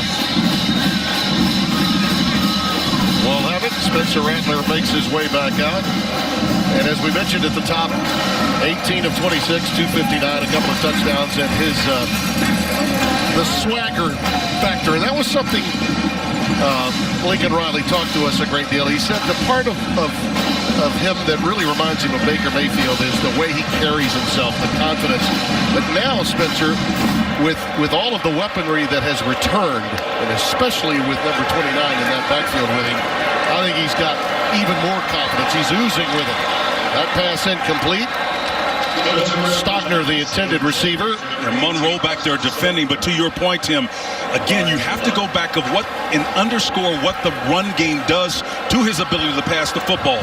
Against TCU, they started to populate the line of scrimmage. And again, as you look at this play again, the ball was up in the air. The hand was on the shoulder in the back. There was contact. There's no question about it. Eric Monroe, the safety, got in his hip pocket. Yeah, you can see the left hand and the right hand on his back. Yeah, it was a late flag. We clearly never saw one on the field, but there was one around the sidelines, and they did mark it off. It was a interference that was the call, but it came late, and we never saw a flag on the field. Andre Stevenson carries it. And that's Hutchings, number 95, the sophomore, in on the stop. Just to finish off the thought, when you talk about the run game, Oklahoma's success now, they are a run team first. That's going to help the growth and development of Spencer Rattler, because teams have to come up with an answer to respond to him. He's a heavy load. He's a tough guy to stop. And so when they start populating the line of scrimmage like TCU did, you're going to find some open lanes over the middle of them for matchups with Mims and company. 2nd down and 6. Rattler checks down, and there's another one that gets away from Mims. Thrown a little behind him, but again, one that he should have caught. And it'll be 3rd down and 6. He's had a tough night tonight. Again, I don't know if this ball climbs on him or not, but again, he's still trying to shoulder catch it. You know, these guys have got to understand you can pluck that ball out of the air and help yourself out. They're going to get back to the Jugs machine and work on that when they get back to Norman, Oklahoma, to see if he can shore up his game and make sure his confidence doesn't get away from him. Because, Tim, those 15 first downs are where he's going to get most of his opportunities from in this second half. They had 15 in the first half. I mean, look, they got 48 points and had 3 clear drops. They could have hung 60 in the first half the way Rattler was throwing the football. There's a nice curl to Weiss. And he's out to the 48-yard line. Nice job of Weiss coming back on that ball. He's pointing and indicating to his quarterback, great job of feeding me, despite the fact because he was covered up and initially came back to the ball that allowed him to get some separation. Yeah. And, of course, Rattler paid it off with an excellent pass. Well, you see those numbers for Rattler this season in 12 first quarters and then the turnover story, including that overtime. Lincoln said maybe the best football they had played, most consistent, was early against Texas and then the overtime, the way they were able to play. And there's Stevenson again. One stiff arm, a second stiff arm, and he's finally taken out of bounds by McPherson again. I'll tell you, Jamarcus Ingram, number 22, thought he had him dead to rights, and Stevenson just gave him that little shift arm. And like you mentioned, Timmy, and that speaks to the strength you have. Here it is. McPherson, one of their best players, finishes it off. But right before that is when Jamarcus Ingram came in, and he was denied an opportunity to make him miss. There it is right there. Nice little stiff arms. I'll take that with you. We'll see you. Boy, he's good. Good camera work. First and 10 from the 34 of Texas Tech.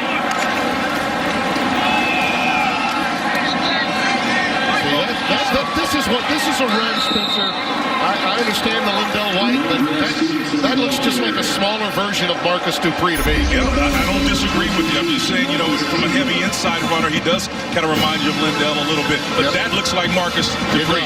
When he carries that ball over that 9, it makes it look like a 2. And it looks like double deuce coming on the outside. You're right. He's got those hips. He's got those hips. Yeah. Derrick Henry may be a little bit taller than he is. Well, Derrick is a faster inline runner. Yeah, Henry's got 4.3 speed. Yeah.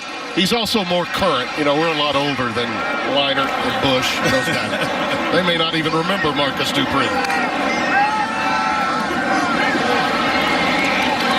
Rattler. Boy, what a throw. It's caught by Theo Howard. Boy, that's a dart, Spencer. And again, almost effortless the way he throws it. And it was between Schooler for 17 and then Thomas Leggett, the safety. Watch him find that void in between them. That's what you do in zone coverage, guys. Here's a throw, a nice little whip across his body. A lot of young players have got to have their feet set to make that throw, not Rattler.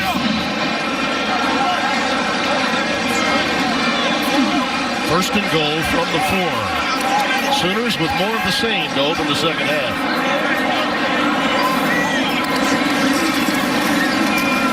Good penetration there. Rico Jeffers comes in, and yes, another flag comes down. It was on the far side of the field, so I'm not sure if that's along the line of scrimmage.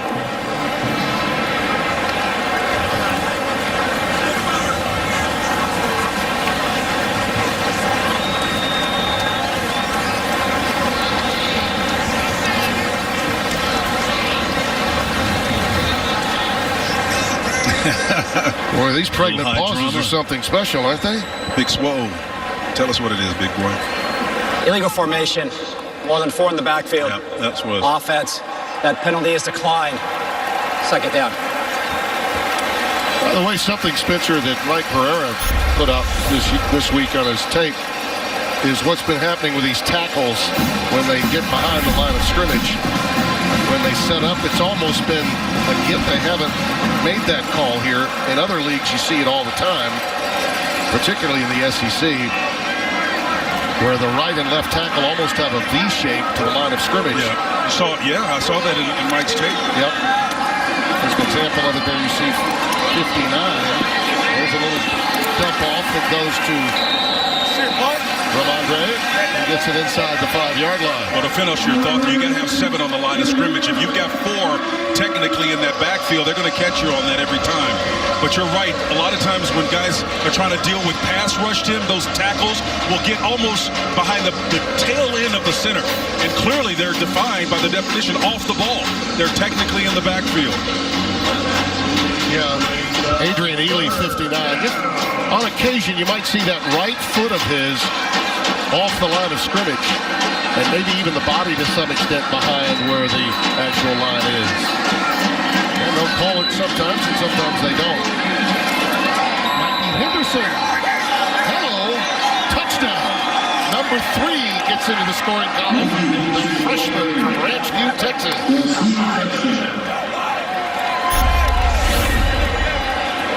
They're bringing him in from all over the place, Timmy. Jet sweep, power action to get him in there to make a play. Again, that's about eye discipline. When the Schooner's able to score like that, guys get used to seeing the big heavies come in there, and then they come back with a little jet sweep. Yeah, an outstanding lead block from Jeremiah Hall as well. And here's Burkage for the extra point. How about those stiff arms by Ramondre Spence? Jimmy, it's all about everybody's got it. We call him a 5'2" player. You got to have the stiff arm. Take that with you, and there's a little milk duds. And how about a Tootsie Pop for that as well? Bedford. Putnam City North's finest. Yeah. One of the best, man. What might have happened had he just been able to stay healthy, right? My goodness, he went through so much. I'll tell you what, Oklahoma, Kevin Wilson, so many different players. Mike Leach have done well with those quarterbacks, different styles, air raid concepts. Lincoln's coming here with RPOs and all kind of things. No matter what they've done, they've built a tremendous tradition here at Oklahoma quarterback. Well, what a weapon Burkage is, right? He's going to get a touchback every time. Story of the half for Matt Wells, turnovers. Way too many. The tip drill paid off for Trey Norwood. He had a couple of them. Well, they were assisted tip drills. Again, it comes back to those receivers. We're saying it ad nauseum. They let the ball climb on them, and then when you don't pay attention to your center and the ball snapping, hitting you right in the hand and dropping it, you can't give a team that's so active like Oklahoma defensively an opportunity to take away. Yeah, those penalties will add up, but the turnovers and the points off will as well. Azukama tried to cradle that one in, but it hit the turf in front of Trey Brown. 2nd and 10. The ball was tipped, it appeared. The trajectory of the ball may have been stopped. It was at the front by number 11, Nick Bonito, who's been all over the place. Number 11, that rush linebacker. Redshirt sophomore from Fort Lauderdale.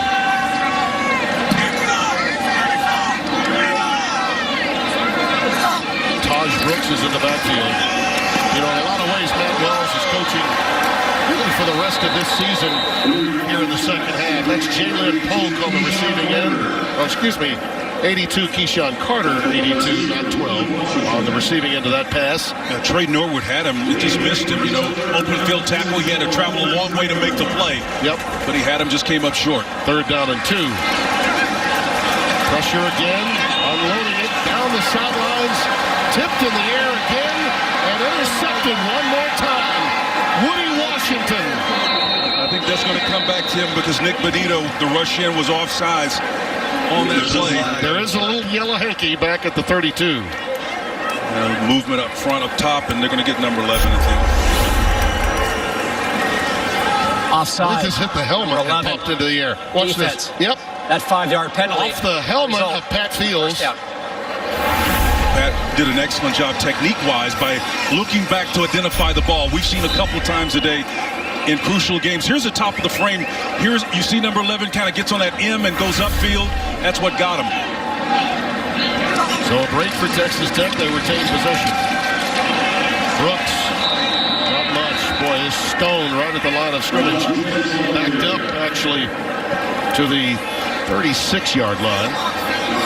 Well, this defensive front of Oklahoma can really, they'll give up some plays from time to time and a couple of chunk plays, but they can really make you look bad because they're so disruptive. Well, right now they just pin their ears back and countering all that pressure underneath. Brooks had it knocked away by an outstanding hit from Deshaun White, 23. He came in and drove on that ball, and I'm always looking when they're playing man coverage, proximity to the ball. You can't populate as much. If you're in zone, you can get a lot of bodies around it, but you're looking for that one guy who can cover. In that particular play, Deshaun White did a fantastic job from the Mike position. As we were touching on, when you're down as much as Texas Tech is at the break, this second half is really about the rest of the season. You know, they played well last week. The defense was strong. Shut out West Virginia for the last quarter and a half. But they have been just devastated by this superior Oklahoma defensive front ever since they got behind by 3 touchdowns. And, you know, when they know they've got to pass, you can just come right after them. Yeah, Perkins and company on that last play. Again, Timmy, they're so active, and Alex Grinch knows he's got a good growing group. They're learning every week. He's got a little bit of depth that allows him to get to the fourth quarter and still have a little bit of wind left in him. And with this cushion here, they don't have to worry about playing complimentary football so much. Got down with a couple of turnovers against Texas. Defense had to generate 3 just to stay in it. This is a beautiful punt from McNamara after a couple of shakes. Marvin Mims has been outstanding in the return game. Had a big one last week against TCU. He stopped at the 27-yard line. Sooners have evolved. Although it hasn't been perfect, they have laid the framework for the second half of the season in the Big 12. Has come into the game to play quarterback now. 18 of 24 for 209 yards and a touchdown and a pick. And some mop-up duty and he's an opportunity. You know, he had to come in during the Texas game. He's a gifted thrower as well, Tim. When Rattler was pulled by his head coach, he is very gifted. You're right. Nice little pass out here to McGowan, and Seth McGowan up to the 29-yard line before being pushed back by Leggett. This young man, a redshirt sophomore from Waco, Texas, saw extensive action in the second half of the opening blowout win against Missouri State. Played in 6 games as the primary backup to Jalen Hurts a year ago.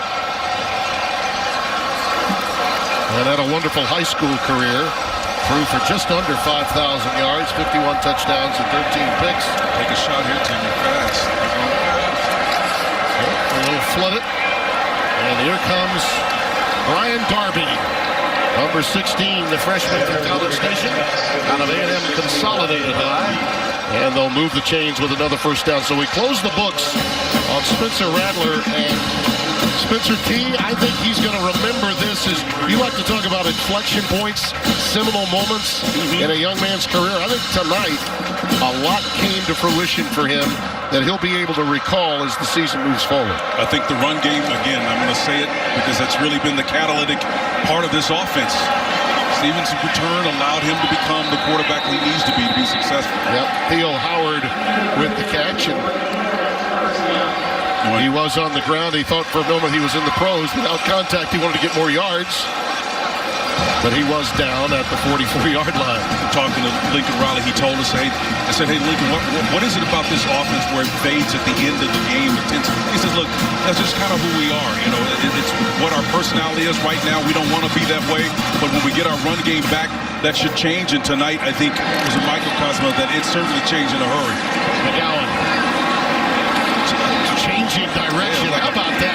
It looked like he was going to cut outside following the block of his wide receiver, and instead he just cut it back in and jitterbugged his way to the 35, a yard shy of the first down. That's like going to the house that has the lights off. You're not supposed to be there.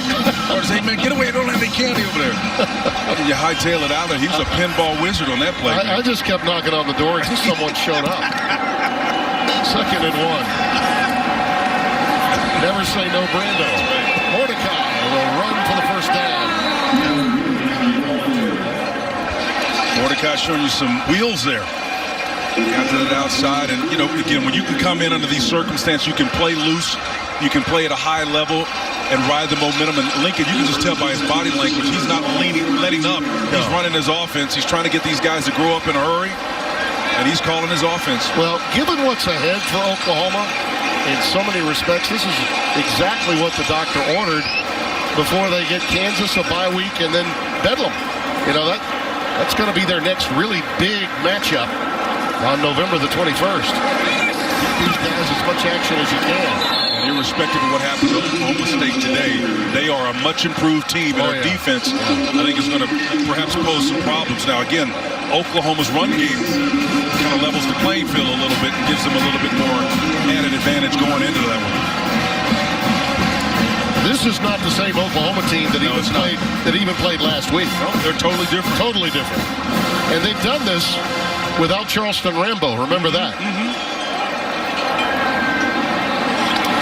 Some drop passes that we tend to forget and blow out victories. There's McGowan forging it in. He's going to be a couple of yards shy of a first down. It'll be 3rd and 2. There's the schedule we were talking about. You know, it's a class of hard knocks for Les Miles in his first year, trying to get it done with a bunch of high school guys, no junior college players, and they're paying a price right now. Oklahoma State on the 21st. I'll tell you, I was impressed with West Virginia today, Spencer. Daggy looked really good. Bouncing back the way they did, again, after being dominated in that fourth quarter. Yeah. Lenny Brown played well. They got a good run game to go with it. Neil Brown's done an outstanding job. They're going to be heard from in Morgantown. 32. Nothing doing this time. Mordecai got kind of caught in no man's land on that rush, but you got to credit the rush up front. Jalen Hutchinson, the nose tackle, got so much penetration on the other side of the line of scrimmage. 95, the big fella. If you want to disrupt the mesh point, that's one way to do it. Play on the other side of the line of scrimmage, and he did. Just watch 15, and then watch this disrupted. He's not fooled by the fast motion or the jet sweep action at all. His eye is zeroed in on Mordecai, and he goes in and blows it up. Yeah, the big 300-pound nose from Forney, Texas makes the play. So now, after the loss, this will be 43 yards for Burkett. Uh-oh, he hooked one. Wow, that's rare.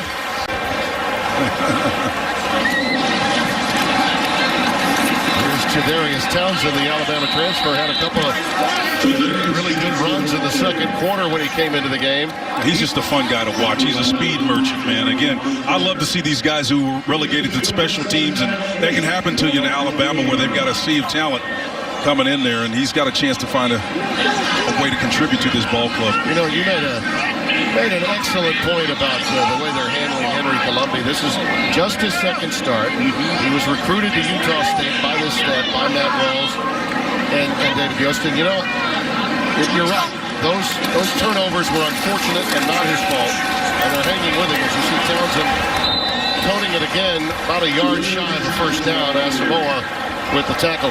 But I wonder sometimes here about Alan Bowman, because he's a great passer of the football. He really should have won that Texas game, but did not. Got hurt again the very next week. They played poorly in that game and dropped it. And frankly, in the aftermath of the loss to Iowa State, he loses his job to Columbia, and you begin to wonder if he's going to get that opportunity again. I'm sure he's thinking the same thing. Here goes Townsend on the stretch play. Stopped behind the line of scrimmage by Stripling. That's the kid you were talking about that can bring so much when he comes into that end spot and takes over for Isaiah Thomas, 33. Well, he's able to laterally deter and send Towns in the opposite direction. Yeah. And when you see that, you know, you got to protect yourself and go the opposite way. But then they'll come back and get DeMarcus Stripling, the speed in. We've not really seen him featured today, but when he gets in that wide 9, wide 7 technique, let me tell you something. He'll make you change your mind coming off the edge if he adds a few extra moves to what he's got. He jumped out on the tape against TCU last week. McNamara with a beautiful boot to Mims, and he calls for the fair catch. Way back at his 10-yard line. 11:14 remaining. Protected with Allstate, you've never been in better hands. Well, security is what it's all about. Just knowing that you've got that kind of fortress around you to protect you. And, of course, the strategy to move him outside the pocket buys him even more time. And it helps to have a big tight end that can pay it off on the back end as well. Outstanding job there by big quarterback and the big motivators up front. Boy, look at that. That's a lot of meat right there. They're going to get a little time off now. They've earned it. Yeah, Humphrey's earned it. Creed Humphrey. By the way, we mean that the right way. Really good. Creed Humphrey and Tyrese Robinson, Hayes and company. They're unloading the bench here. And oh, by the way, yes, just 1:14 remaining, not 11:13 as I said today. Got a little case of double vision as we go ahead into the commercial. Seth McGowan carries it, and he's stopped by Rico Jones. Back to the point on offense, Tim. I love what Lincoln Riley is doing by running his offense and keeping that up-paced tempo as if for starters. Because Mordecai is one of those guys on that long line of Austin Kendall and Trevor Knight, guys who were, for the most part, relegated to a backup role. But you got to help these guys pay off their careers. You know, get them in there some meaningful minutes and reps so that makes a difference to them. And I think the coach owes it to him. And kudos to Lincoln Riley for being mindful of that. And Mordecai a little high with that one for Mikey Henderson. Ball's incomplete, 3rd down and 4 coming up. He's coaching it, man. He's running his play. I mean, you can do that when you've got an academic All-American. Oh, we got a flag, too. Really? A late flag. Boy, oh boy, they've thrown a lot of those. Yep, this one I see, though, it's not on the sideline as the other one was when we started the second half. Here's the call from Scott Campbell. There's no foul for an eligible man downfield. The ball was touched at the line of scrimmage. 3rd down. There you go. We've had a lot of that tonight. There's a flag. We're picking it up. McGowan in the backfield on 3rd down and 4.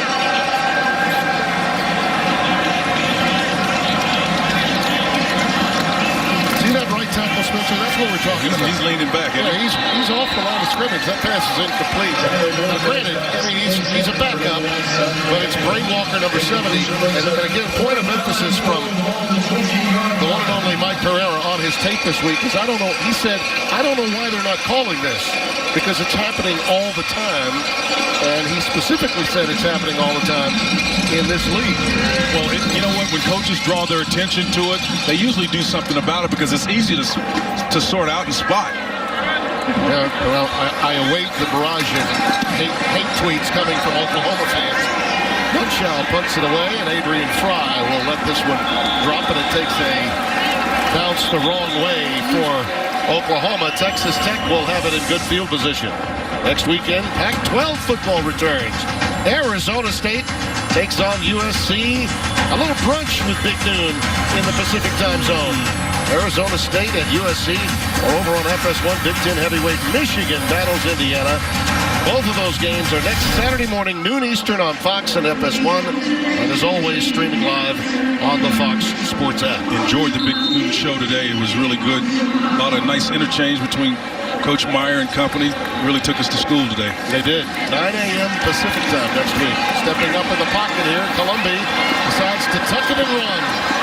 They have the first down. Yeah, he does. He's got it. He does. With room to spare. That's what I like about this kid. He is savvy and smart, Tim. And you don't get a chance. If you pull him from this game because of the interceptions, you never get a chance to see that. Well, they're going to say he's short of the first down by about a yard, but we have come to the end of the quarter. All Oklahoma.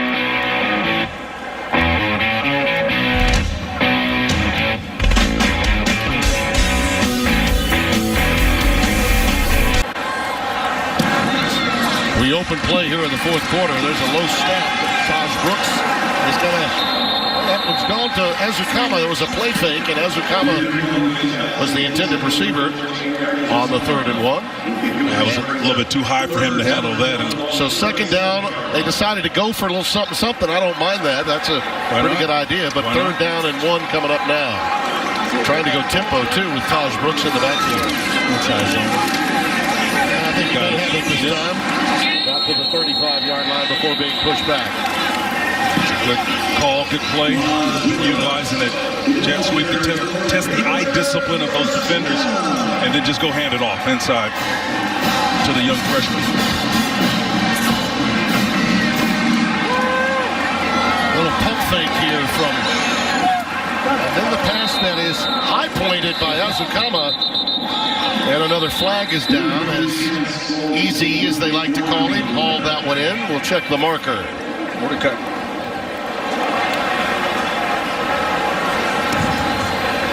Eligible man downfield, number 74, offense, 5-yard penalty from the previous spot, still first down.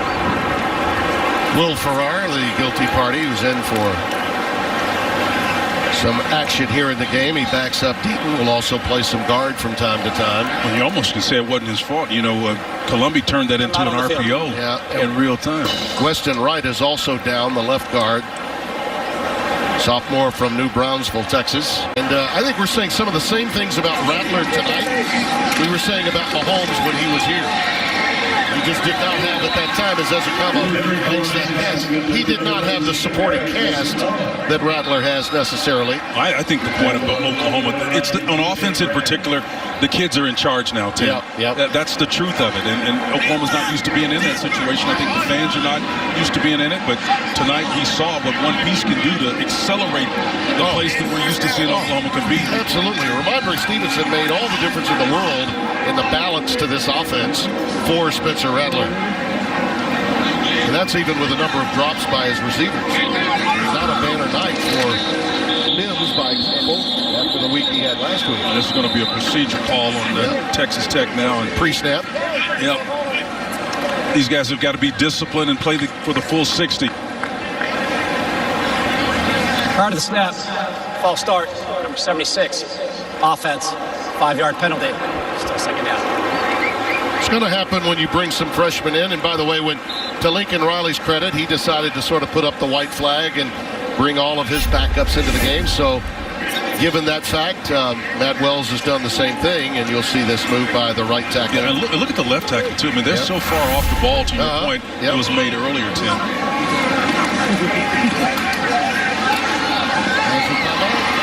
That's a beautiful little wide receiver. Tunnel screen. Yeah, little tunnel screen. He is thrown down at the 10-yard line. Listen, Texas Tech's got a lot of good football left in them, and this is an indication as to why. Well, just work on the eye discipline a little bit, and they need these kind of plays because Oklahoma in that last quarter controlled it, Timmy. They controlled the ball for 10 minutes and 38 seconds to 4:42 for Texas Tech, and they never had a chance to really respond to anything Oklahoma was doing as the down sooner on the sideline there after the nice run. It is Justin Broyles, the nickel backer, number 25. Redshirt junior from Oklahoma City. Stripling. From the 10. Just inside the 10. First and goal. Little look and pattern. It is Polk, and it's touchdown. Jalen Polk had possession long enough. Jaden Davis was playing off coverage, and again, he had to kind of reset, and that soft little cushion was just enough. They call it a game of inches for a reason, and you can see that Jaden Davis, the cornerback, watch the separation. He's off a little bit too much. He tries to drive through him, but the leg power just too much for him. He gives up a touchdown. Wolf will try for the extra point.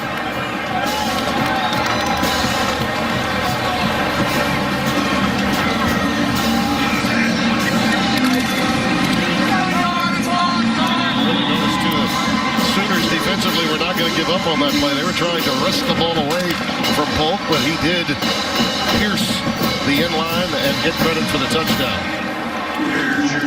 Well, we were talking about Mahomes a moment ago. 4 years ago, Patrick Mahomes and Baker Mayfield put on an epic offensive showdown. Mayfield, 546 yards passing, 5 touchdowns. Mahomes, an FBS record, 734 passing yards, 7 touchdowns. A record 1,708 total yards in a game Oklahoma eventually won 66-59. A game that won't soon be forgotten, partner. And I know exactly where we were. Yeah, absolutely, man. We had a front row seat. We were in Ben Benson's Steakhouse in New York City, watching it. And by the way, in 2016, the basketball game was a Texas Tech 63-65 game. Oklahoma won 66-59. So there you have it. The stereotype about the way the game has been played with the spread earned its right of being there. But as you've suggested, and I agree, Spencer, I do think that a closer look at the way this conference is being played now and the balance in it, the defenses truly are improving.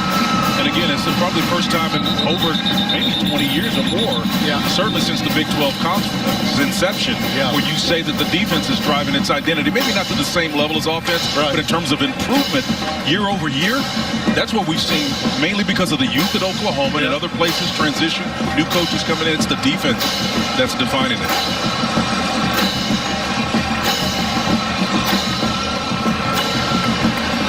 It almost seems like in past games between these two, and no, this is Lincoln Riley's alma mater. This is where he cut his teeth with Mike Leach. you almost had to get to 60 to win the game when you were playing Oklahoma against Texas. That's been the narrative historically. No doubt about it. Here's Mordecai. And he finds Marvin Mims. That's a first down. Talking about great mentor, Spencer. He's had a few, beginning with Leach. Look at these pictures of him. First off, he played under Leach. Then he coached under him. He looks a little older there. That's the guy he loves right there. Ruffin McNeil. Yeah, came in a pinch to run his defense before they hired Grinch. And, of course, under Bob Stoops. And it was our honor to be on hand in Norman when they won that last Big 12 title on their home field with Mayfield. Whoa, good hit. How about that? Oh, my goodness. That was Mikey Henderson hammered by Eric Monroe. Well, I think Henderson may have hammered Monroe on that one, but I'm telling you, because Big Fella was coming in line with big-time speed, running heavy, low, with pad level, and watch him lower the boom. In a bad humor. Yeah, he wasn't going backwards. Yeah. That's great football right there. Let's hear it.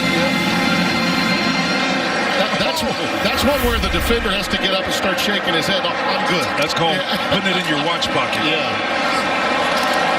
McGowan. Runs right over Monroe, and then in there to polish up was Alex Hogan. Still shaking on that last play. He hit him like he owed him money, man. Spencer, we were here, if you recall, we were talking about Mahomes.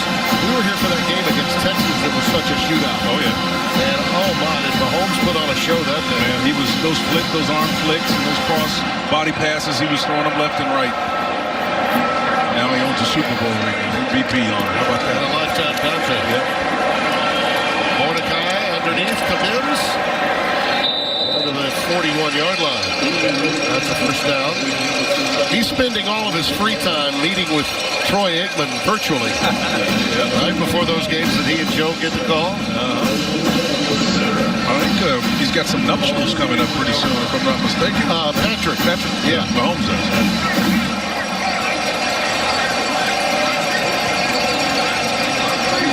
And you would know that it would be Kyler Murray that winds up with the former Texas Tech coach Cliff Kingsbury, right? Yeah. There's Henderson. Well, a nice little sidestep by Henderson there. Man. It's subtle, Timmy, but there's a lot of athleticism and talent back here. Yeah, I don't know where this was prior to TCU, when it was more pleasure at the time getting it done for him. But the nice little sidestep here. Just watch this. He sucks him in and brings him in, patient, running behind the big fella up front, and then he makes a nice side move, puts his foot in the ground and gets back upfield for the extra 2 yards. It's quality running right there. And all this, and yet not everyone that's really a playmaker got to play tonight. Again, Charleston Rainbow did not suit up. Mordecai burrows down to about the 32. You thought better of it and just get the turn.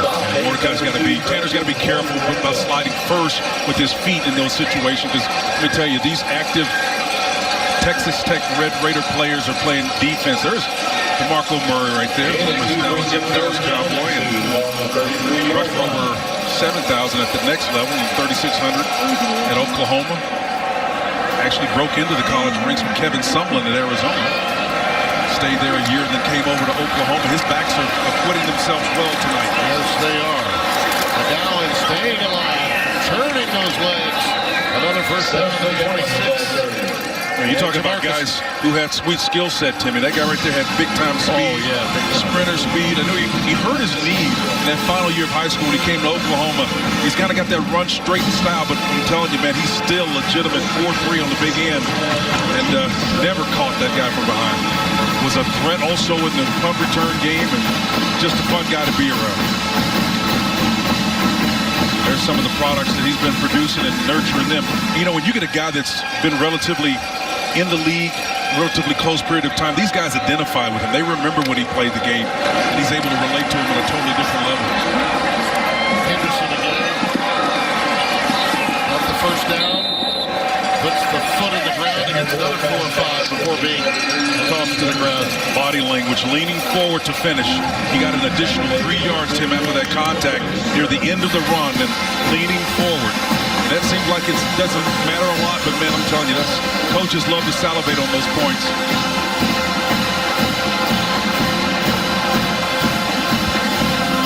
One of the really great minds of the college game, and it's better off with him in it. There goes McGowan again. Touchdown, Oklahoma. Just worn down this Texas Tech defense, and for these young guys that are blocking for him, that are down in the depth chart somewhat, boy, you know they're feeling good about this. It's like that end zone has a homing beacon in there somewhere, man, and he's finding it, and he just turned on that speed to split those two defenders to get in. Cowan does a fantastic job of finishing. Guys like Andrew Rain, the freshman from Broken Arrow, Anton Harrison, the freshman from D.C., Archbishop Carmel High School. On the right-hand side, Murray, Gray Walker. Oh, these kids don't get to play as much. High fives for everybody. Lincoln getting into the act. In total yards, and I was noticing this a moment ago, we were looking at the numbers on Stevenson. I think you and I both agree he had the greatest impact from an offensive standpoint on making a difference in this OU team. His numbers are actually down from the norm. He's averaging 6.6 yards a carry tonight as opposed to 8.1 a season ago. And what he did today is make the opponent defend the interior of the line of scrimmage. That was key. Well, here's today's Pacific Life game summary, sponsored by Pacific Life. More than 150 years strong. Trust in your tomorrow. It was all of those running backs, Hall and company. That was a controversial call somewhat, although the call stood. Went to his tight end and got the ball in the end zone as well. But this guy right here, man, let me tell you something. He ran heavy, and he's part of the reason why Oklahoma's got 552 total yards. And you look at the 14 total drives tonight that they've had. I mean, you know, just 3 punts and a missed field goal. Everything else has been touchdowns. It's been total and complete, saving that opening drive. Quick slant. Taken in by Trey Cleveland, and he gets out ahead for a first down. Texas Tech must regather after this week's measure.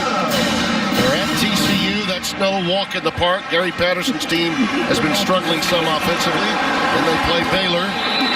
But for all the steps forward last week against West Virginia, you know, the psyche of a team can be affected. I think that's the job of not just Matt Wells, but also his defensive coordinator, who I know you're high on, Keith Patterson.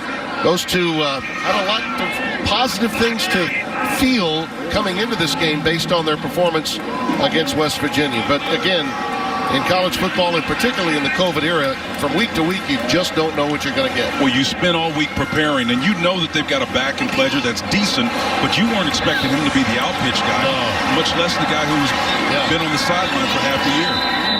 Darius Townsend up to the 46-yard line. You know, and it's not just the run game, too, Tim. I mean, Oklahoma on the offensive side of the ball, 10 different players have caught a pass today. And again, as you look at coach, you know, he's going to have an opportunity to get this team better. They will continue to improve. They just ran into a team that got some parts back, made a difference today for them. 3rd down and 3.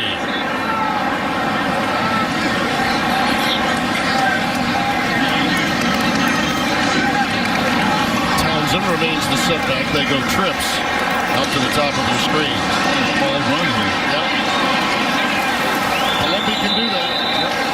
And you know, in a lot of ways, you get the feeling that with him at quarterback, they are going to win with just that complimentary football. They couldn't do that tonight because Oklahoma was just a juggernaut. But is that the direction you believe Matt wants to go? Great observation, because I think they'll be in more games. Now, again, I think we get used to them putting up all of these fireworks. Yeah. They may win games with lower scores from time to time, but I think the fact that they can play better defense, they may find themselves in some battles where they want to play takeaway or, you know, keep away.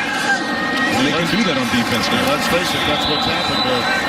2 weeks in a row, they had scoops and scores, and one of them was to win a game. That pass for Miles Price falls incomplete. Freshman from the Colony, Texas. He was a favorite target a week ago. There's some dynamics in his game. And Timmy, you know what I think has also fostered some success? You know, Matt Wells as a head coach is involved in every phase. And I think what he's done with Keith Patterson, his defensive coordinator, has allowed him to acquire some defensive talent. When Cliff was here, this team was going to be offensive heavy. I mean, recruiting-wise and everything else. You see it in some of the defensive plays that come in. Absolutely. How about that maneuver by Price? He runs a quick out, and then little button action gets him out to a position where he was close to the first down. In fact, I believe he may going to mark him just short, about a half yard shy of a first down. Jeremiah Cordell, too, was trying to corral him in there, but he spun out of that one. Third down, less than a yard.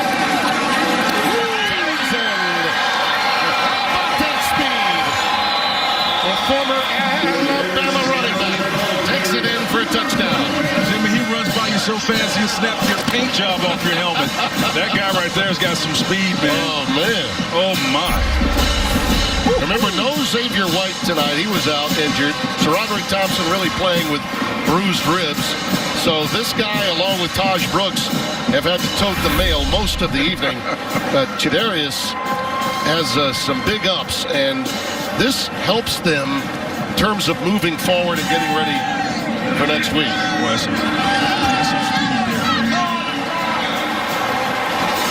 Good neighbor. State Farm is there. Well, millions of kids nationwide are without normal access to sports and play due to COVID-19. That's why here at Fox Sports and Good Sports, we're restoring play for kids and the programs that serve them through donations of brand new sports equipment. Text PLAY to the number on your screen to help keep kids in the game. Well, it's such a needed thing to keep these kids active in the environment. They've been cooped up in their homes. It's so important to get out and move around.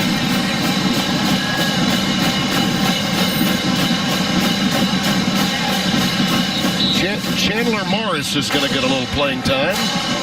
Freshman, Island Park, Texas, Island Park High School, four-star quarterback. Well, you have to figure that. He's a quarterback at Oklahoma. He's on the depth chart, right? Was the number 196 recruit in the country, according to some. This is a young man that threw for 3,658 yards, 42 touchdowns as a senior. His father, Chad, is the offensive coordinator and quarterbacks coach. That would be Chad Morris's son. How about that? Former SMU and Arkansas head coach, so it's good to see Chandler getting a little playing time. Gets it into the hands of Seth McGowan. Chandler, in terms of high school football in Texas, there's no one that's known more, man. Yeah, he's a legend. Chad is a legend. He's in that whole Stevensville, that whole group of legendary coaches that go way, way, way back. Friday Night Lights, baby. Yeah, that's what it's all about. So I know that Chad, after a big win for his Auburn Tigers today at home at Jordan-Hare against LSU, probably propping his feet up after looking at some film of his own and watching his son play. Here's McGowan trying to reverse field, and Eric Monroe will be credited for the tackle behind the line of scrimmage. You're talking about just a plethora of coaches. Art Briles is back coaching on the high school level in Texas now. They've got so much heritage and tradition and just a sea of riches in terms of leaders. Talk about how different a week would be, right? The Auburn offense, the way everyone was thinking about them until today, it changes a lot. I mean, from week to week, it's more of a mystery this year than in past years. Here goes Chandler, sliding down about a yard and a half shy of the first down, gave himself up. Eric Monroe was coming that way. He's all smiles too. Chandler's he's the happiest guy out there that he safely tucked himself away before the hit game. I love how Big Anton Harrison, the left tackle, let him know about it, and he sees him coming, and he gets down. You got to go tell Tanner, say, Tanner, this is how you do it, man. There's a little whiplash action by Chandler. No one's smiling more than the coach's son. Chad's got to get a kick out of that. Here's the boot from Munchow to Adrian Fry. Here comes Fry. He's ahead past the 35 to the 37, 38-yard line. Well, Spencer, we have emptied our bucket as much as possible. So how about some Tillman's takes on your favorite Halloween candies? Jolly Ranchers are always good. The full-size Snickers, we talked about those. Yeah. And then the Baby Ruths. Now, the candy corn, that'll lead you toward diabetes. You got to stay off of that stuff, man. That's got a little bit too much sugar in it. Well, okay. But see, in my older years, I'm not having nearly as much. Junior Mints? Junior Mints. You look like a Junior Mints guy. Maybe a little, almond joy. All of it's good, though. Alan Bowman is in the game. This young man getting a little playing time. And mop-up duty, Trey Cleveland on the receiving end. Look, this young man, the only thing that he's not been able to accomplish is stay healthy. Everything else he's really done. Started the first 4 games and played remarkably well against Texas. Superb arm. That pass is caught for a first down by Fungi. And to that point, Timmy, you're able to make that. That's a throw right there. Across the field, that's a requisite throw that you got to be able to make at the next level. And you got to have courage in the guy to be able to do that. I mean, it's just been one thing after another for him from an injury standpoint. Started at quarterback for 3 games last season before a shoulder injury against Arizona derailed his season. I just like how he's handled it. You know, the demotion. You talking to David Yotes and company, they said, hey, look, he's handled it well. Yeah. We've seen it tonight. Counseling Columbia on the sidelines, being a good teammate. There's Taj Brooks. Infield to the 48-yard line. You know, the difficult truth is these coaches' years are measured in dog years, Timmy. And when you're a coach, you're trying to get wins. They were 1-3 when they made the switch. He was the guy that's going to give them the best chance to win. Again, David Yotes' familiarity with him at Utah State was really the impetus of it all. There was nothing personal other than just putting them in a position to make plays and improve this team's outcomes. You know, he snapped Patrick Mahomes' mark of 598 yards against Baylor. I mean, he broke some serious records here as a quarterback. He just could not stay healthy. Little swing pass out to Brooks. And he'll be 2 yards shy of the first down. And you know what? Those are some nuances in that play right there. The way he was able to keep his shoulders upfield to allow Brooks to get the most that he possibly could out of that play tells you a little bit of something about the headiness of Bowman. See if they let him throw one downfield, maybe a little seam route action here to show off that arm strength of his. She's got like a little 3-cross look. Yeah. They got 4-cross and they're rolling it back here, so we'll see. Allen's dad, Kirk, was a tight end on Penn State's national championship team in '82, and our pal Todd Rutledge. To the 40-yard line, Brooks gets the first down, so the clock has stopped as they move the chains.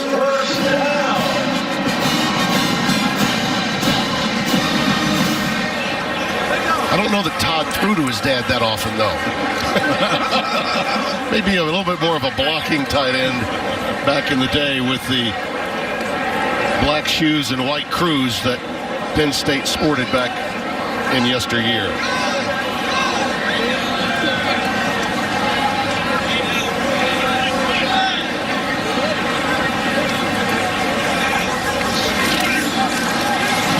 A little quick curl pattern.